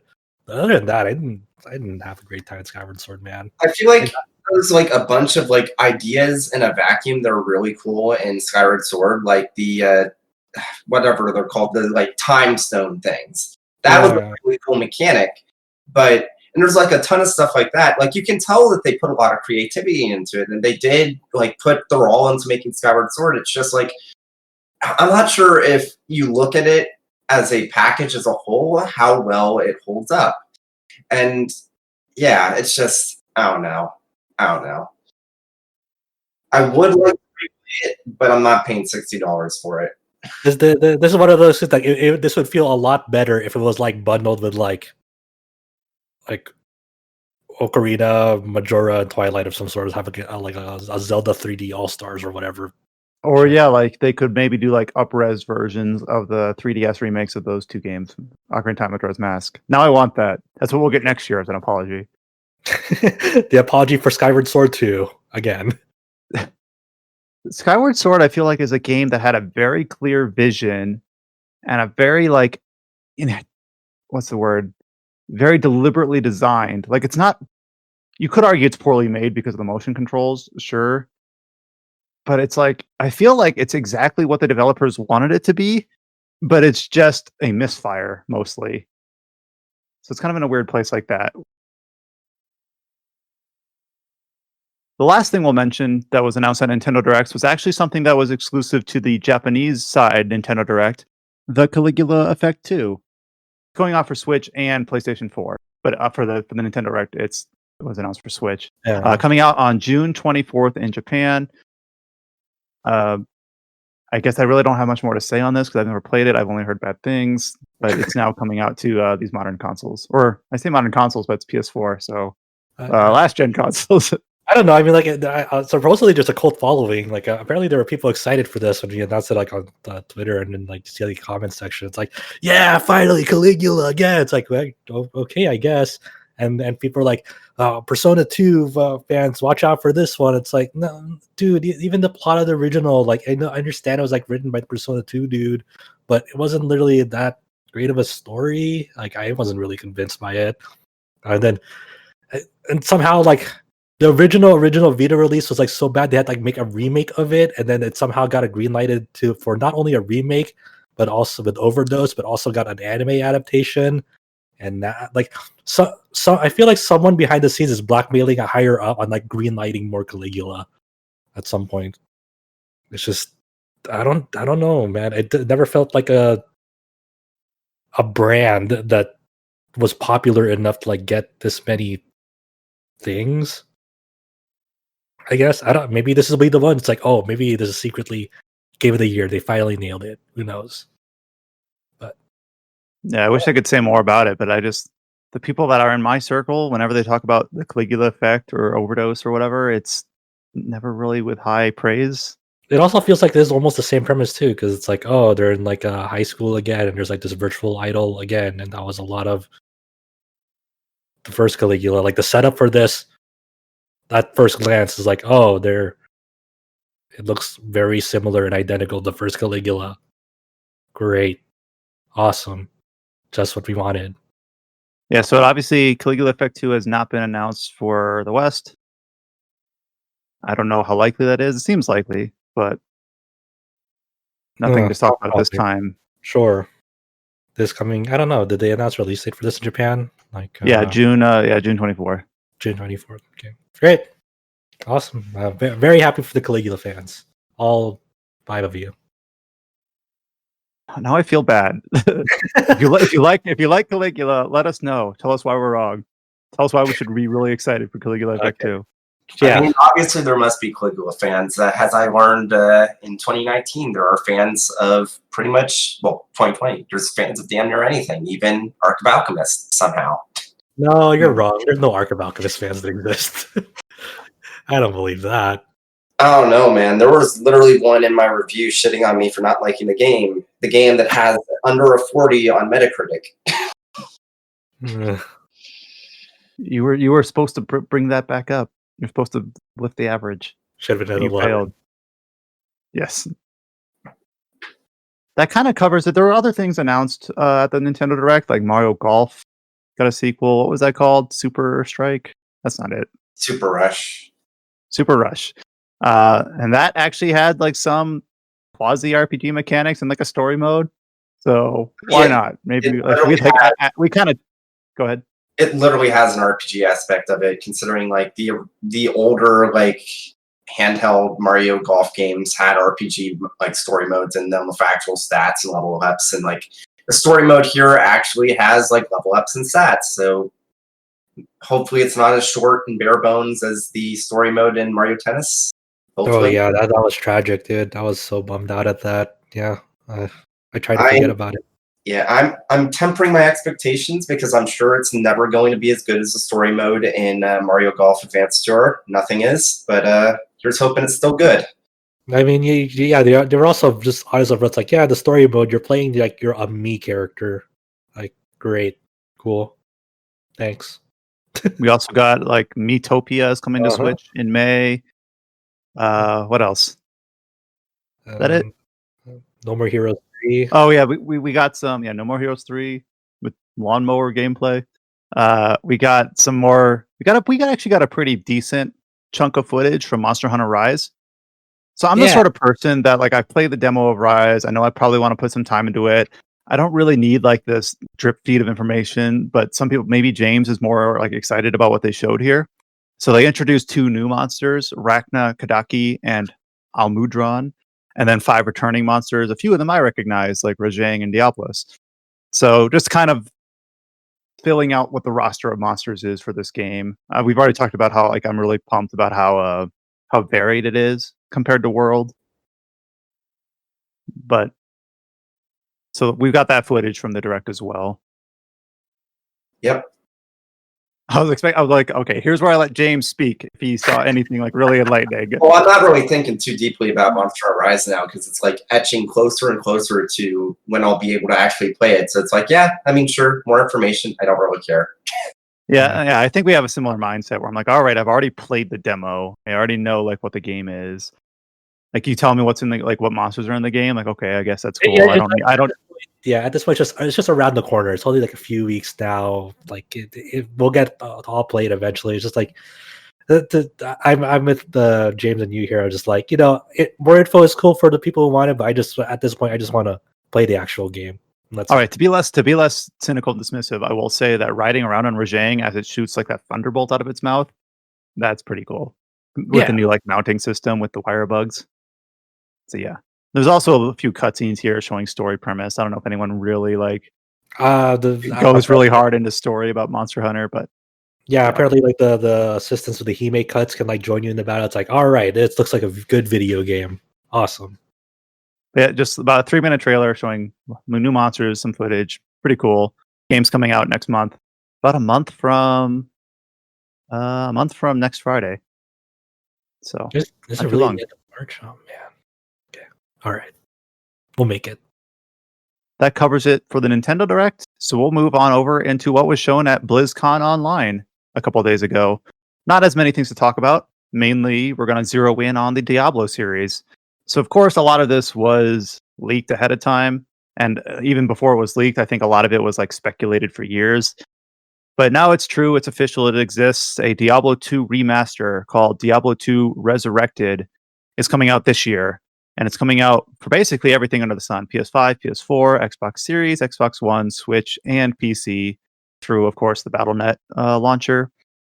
It includes the Lord of Destruction expansion pack. It has cross progression for all platforms, which is really cool, especially if you get the Switch version to pair with like another version. And then also it does the Halo thing with the button toggle, like the Master Chief Collection has, where you can go from the updated graphics to the original graphics at any point. Yeah, that's So really cool. By far, think the that- biggest information about this is that the original version is not getting delisted. They had to Yeah. outright say that. Yeah, because so I didn't realize this because with Warcraft 3 Reforged, it ended up basically stepping on the toes of Warcraft 3's like online servers and clans and systems, and they're basically saying no, that's not happening here. The classic Diablo 2 as it exists now, can still be played independent of Diablo 2 Resurrected. It, So it very also good. they also confirmed that just outright in the press release as well that this is by Vicarious Visions. They are the ones leading the development of this. So yeah, it feels nice to be actually somewhat excited for a Blizzard project, because like I feel like this is definitely going to be the definitive version of Diablo 2, whereas with Warcraft 3, obviously that did not turn out to be the case. Yeah. Well, it was only a few weeks ago when we learned, or late January, Vicarious Visions to be merged wholly into Blizzard. So it's weird how it's like, here's the first project under Blizzard wholly that they're putting their name on, and it's this year. So Yeah. I wonder if they were already like contracted to work on it, but now they're like working under it like in a slightly different like legal position. I'm sure that's But- the case. But clearly they have a really strong weird, track like, record. the Go ahead, Josh. transformation of like what Diablo projects look like now in modern Blizzard is like the one overseeing all the Diablo projects, both this Diablo 2 Resurrected, Diablo Immortal, and Diablo 4 is like from a guy from Epic Games who worked under Gears of War, Rod Ferguson. You know, he's overseeing all of this, and now you have Vicarious Visions. It's kind of weird that like you kind of have like these like outside developers and talent like leading the charge on this, and right now all of them look pretty good. And like Diablo 2 Resurrected, they've been saying all the right things. Like Eurogamer has a very in-depth interview up what you can expect from Diablo 2 Resurrected. You have some of the improvements they're adding is like shared stashes. You don't have to make a mule character in between characters.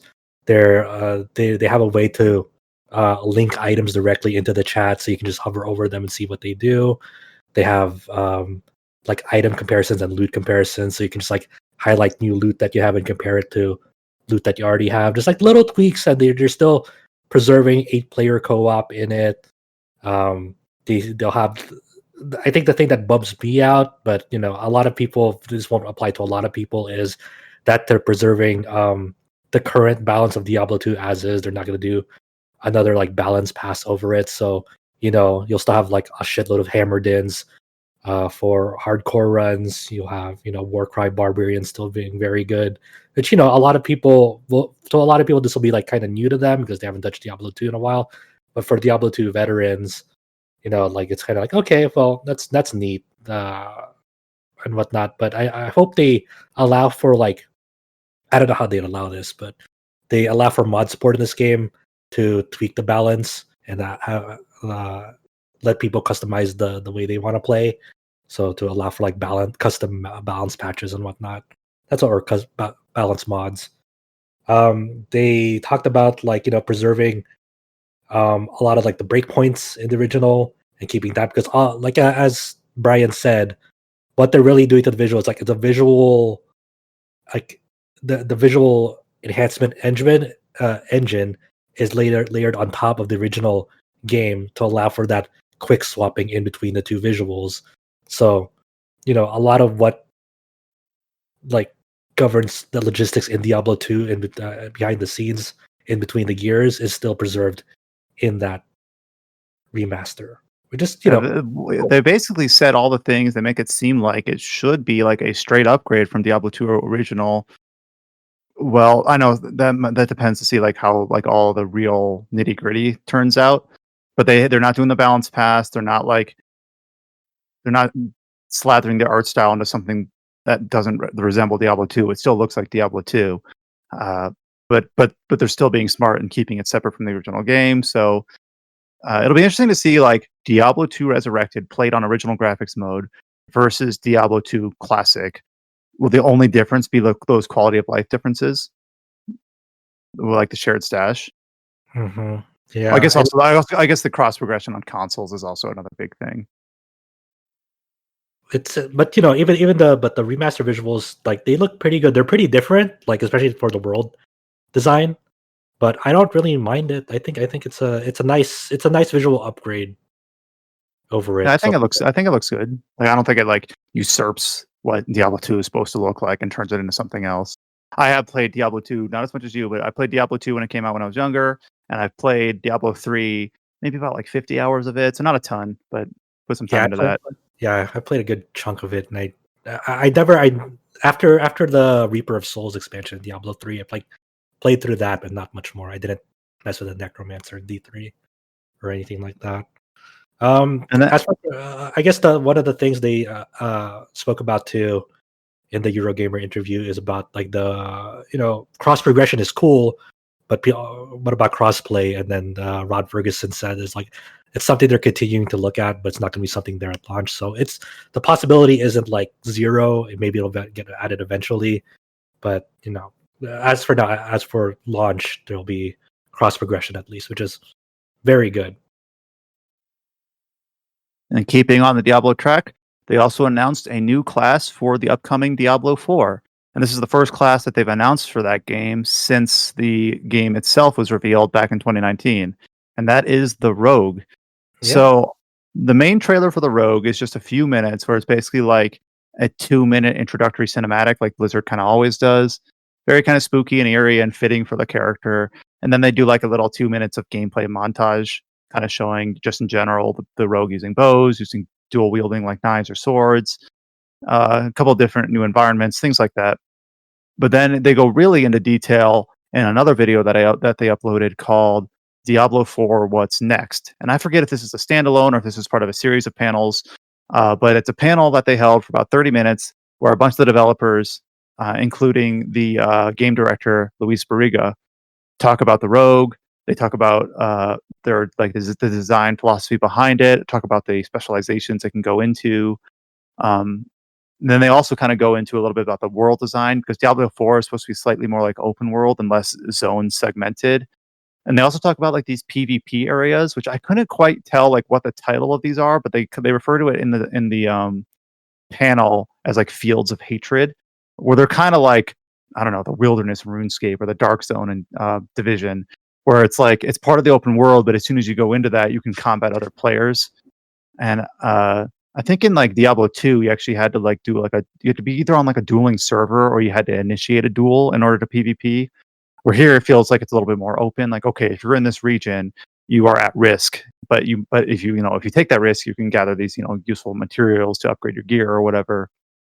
So there's a nice like if you really want to get into the details, there's like 30 minutes of footage where they show a bunch of gameplay of the Rogue, these new systems, and also mounts, which are shown in the Rogue trailer as well. Which is one of those things that I'm not sure fits in a Diablo game, but yeah, I don't know. It looks pretty cool to see like this archer riding on a giant warg or whatever. Yeah, they've shown the mounts before the initial trailer announcement for it, but I don't know if they announced that like they had dismount skills. Like they really showcased it with the Rogue. Like she has all sorts of like skills she can initiate as she's like dismounting the horse, like jumping up into the air and like unleashing like an arrow storm or whatever as she dismounts. I think I think they've shown that before, but like the other characters, I'm not too sure. But yeah, they did use the phrase, and I didn't wince. That's too dramatic, but I kind of like perked up when they said we'll have horse armor. I don't know if that like betrays my age because like, oh, horse armor, huh? And anyways, they'll have some sort of like gear tie-in or some sort of progression with the mounts as well, whether it's armor, some sort of skill-based things. But it seems like they've really thought really thorough about how to make that kind of like another, like you'll upgrade obviously your own character gear and abilities, but then you'll also have your mounts as like a parallel progression path. So that seems pretty cool to me. yeah, I mean it's still far off though. Diablo 4. Yeah. They said it's much. not coming this year, basically. Yeah. So I think that the big Diablo efforts this year is the Diablo 2 Resurrected, which is, take all the time you need with Diablo 4 to make it good. That's all we can really hope for. Try to obviously avoid like the big blunders that Diablo 3 had at launch and had for the remainder of its lifespan. And hopefully it gets there. I'm really curious to see where Diablo 4 will land. But I'll play Diablo 2 Resurrected for sure. I mean, yeah. I will probably play both of these. Yep. And then we have a few other just tiny little notes at the end here. Just a couple other things that were mentioned throughout the week. New World, which is the Amazon MMO that has been delayed 2 times, has had another release date, like a slip.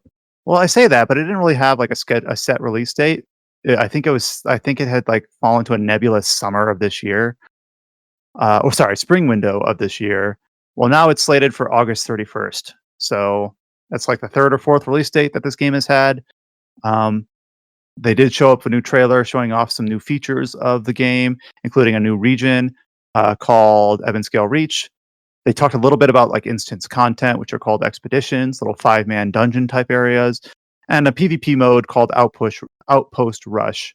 So for those that are really like on the ball for this game, like there's just some like little more tidbits to like dig into, some new gameplay footage. I'm kind of excited at this game just because like MMO launches are always kind of like spectacles, whether good or bad. Mm-hmm. So there will also be a closed beta starting on July 20th. There is also an alpha going on right now, and I actually wasn't aware of this at the time this news came out. There are alphas, like people have been playing and giving feedback since the preview event last August, but you have to be invited to get to that. You go to the website and you say like I'm interested, and you got to wait for it. I don't know how they decide that, but yeah, August 31st is the new date for New World. I think Amazon kind of needs a hit sort of thing because the last thing they need is for this to end up like Crucible, man. Because Crucible crashed and burned, Breakaway got delisted or whatever. Yeah. I don't know what Amazon's working on other than this and the Lord of the Rings MMO. It just seems weird, like that they're just like going gung ho into probably what is the most difficult, tenacious, volatile type of game. Like they're just like go big or go home right from the outset. Well, I say that, but like, I say that's a discarding Crucible, trying to go for the hero shooter. I'm scared for New World because like if it let's say it comes out, maybe it's not as big as a hit as they want it to be, or maybe it is a hit now, but then down the pipeline, 2 to 3 years from now, it's not doing well. Like I don't know how trustworthy Amazon is to keep this game alive. You saw what they did with Crucible. Just like they didn't give it any chance left. They're like, nah, they're done. Like it's kind of scary. Yeah, because that's one thing. Like, even if this is a game that people are supposed to play for years, and they couldn't, and like most MMO launches are rough in one way or another. I don't think there exists a smooth MMO launch. And if it does, it's probably like a pared back MMO with like a pretty limited scope from the outset, deliberately. So if they gave up on Crucible within a couple months, like how big of a splash success does this need to be out of the gate before we know we can put our trust behind it fully? So yeah, I hadn't really thought about it like that, but that's a good point. From what I played of the preview last August, I thought my main takeaway is that it is very pretty. I guess when most of the MMOs on the market nowadays are 5, 6, 7, or in WoW's case, 14 years old or whatever, or more than that maybe. It is weird to play a game in a similar style made like in this decade. Yeah. So it was a very pretty game. I didn't put enough time into it to really give you like an enlightened take about like how the combat feels, or how like the quest design worked. But I thought it was like I was pretty positive on the preview, but I only put like 2 hours into it. So People seem to for an like MMO, that's like the thing. People seem to really take to it. Yeah, it did pretty well on Twitch for the week that it was like a preview. Though some people are going to say, "Well, it's just because Twitch is Amazon." I'm like, can't argue against that. That is true. Yeah. But people seem to really jive with it, with the understanding that at the time it was a work in progress and incomplete, or whatever. But I'm eager to at least witness whatever happens in August. And then lastly, we got a sales update for a game that came out in 2019. Tales of Vesperia Definitive Edition has sold over 1 million copies. It's kind of weird because I look at this and I'm of two minds. I'm like, man, this game took a while to sell 1 million, didn't it? Because, a couple years ago now, over 2 years ago at this point. But I also remember the time when Tales games hitting 300,000 was a milestone. So I'm kind of two minds. Like, all right, 1 million, that's still a pretty good success for this game. And it's a remaster, so this must have been like I imagine it shattered expectations like behind the scenes. I don't think they expected it to do this well, did it? Did they? I don't want to say for certain because I don't know for certain, but the last that we had heard is that it had sold 500,000 copies within like a month. So it kind of trickled its way to 1 million. But hey, those sales still count. So 1 million for Tales of Vesperia Definitive Edition. And then the promise is, yes, we will make another Tales game, Tales of Arise. We will see. Yeah, we'll see you again at some point. I hope. Tales of Arise. When do you think we have you in the site banner? Yeah. So we're hoping for you this year. Otherwise, it was also in our site banner last year. So we'll just keep like rotating it through until it comes out or goes into vaporware, I suppose. When do you think is the next time we're gonna hear about Arise? Realistically, do you think this is a totally a safe guess, but I think we'll see a trailer at some point this summer, whether it's in like an online E3 thing or a Summerfest or an IGN thing or whoever knows. We don't know what this summer is going to look like, but I think at some event this summer where trailers are published out, we'll see it. All right, and that covers all of the news that I had listed for the week. Obviously, a lot to talk about because of Nintendo Direct. Thank you for the first Direct in over a year and a half. So we'll catch you next time in 2023 or whatever. Yeah, then they'll announce Caligula Effect 3. Yes. Or we'll finally see a trailer for Breath of the Wild 2. No, they'll be like, sorry again. We're inching a little bit closer. We're almost there, guys. But here, have Majora's Mask 3D. I would take a re-release of the Oracle games. I would actually be really pumped for that. They say here's Oracle of Ages. What did they call Link's Awakening HD? Is it just Link's Awakening Remaster? Just Link's Awakening. All right, so no fancy title. So just give me re-release Oracle of Ages, and Oracle of Seasons, yeah. And do the wasn't there originally scoped out to be a third game? Yeah, here's your chance, Nintendo. Do it. I'll take that over Breath of the Wild. Oh, they'll be like, just for you, Brian. We'll make Zelda 2: The Adventures of Link, like FF7 remake. Yes, that's exactly what I want. No, but thank you for joining us. As always, you can go visit our website at rpgsite.net to read all the news that we had talked about and discussed over this podcast. You can listen to old episodes of this podcast on most of the major podcast hosts. We're on Spotify, we're on Google Podcasts, we're on iTunes, we're even on YouTube. You can always visit our Twitter page and follow us at RPG Site. We're on Facebook and YouTube at RPG Site Net, and we're also on Instagram at RPG Site. But other than that, you'll hear from us next week. So until then, take care, stay safe, and we'll see you next time. Shout outs to Caligula fans.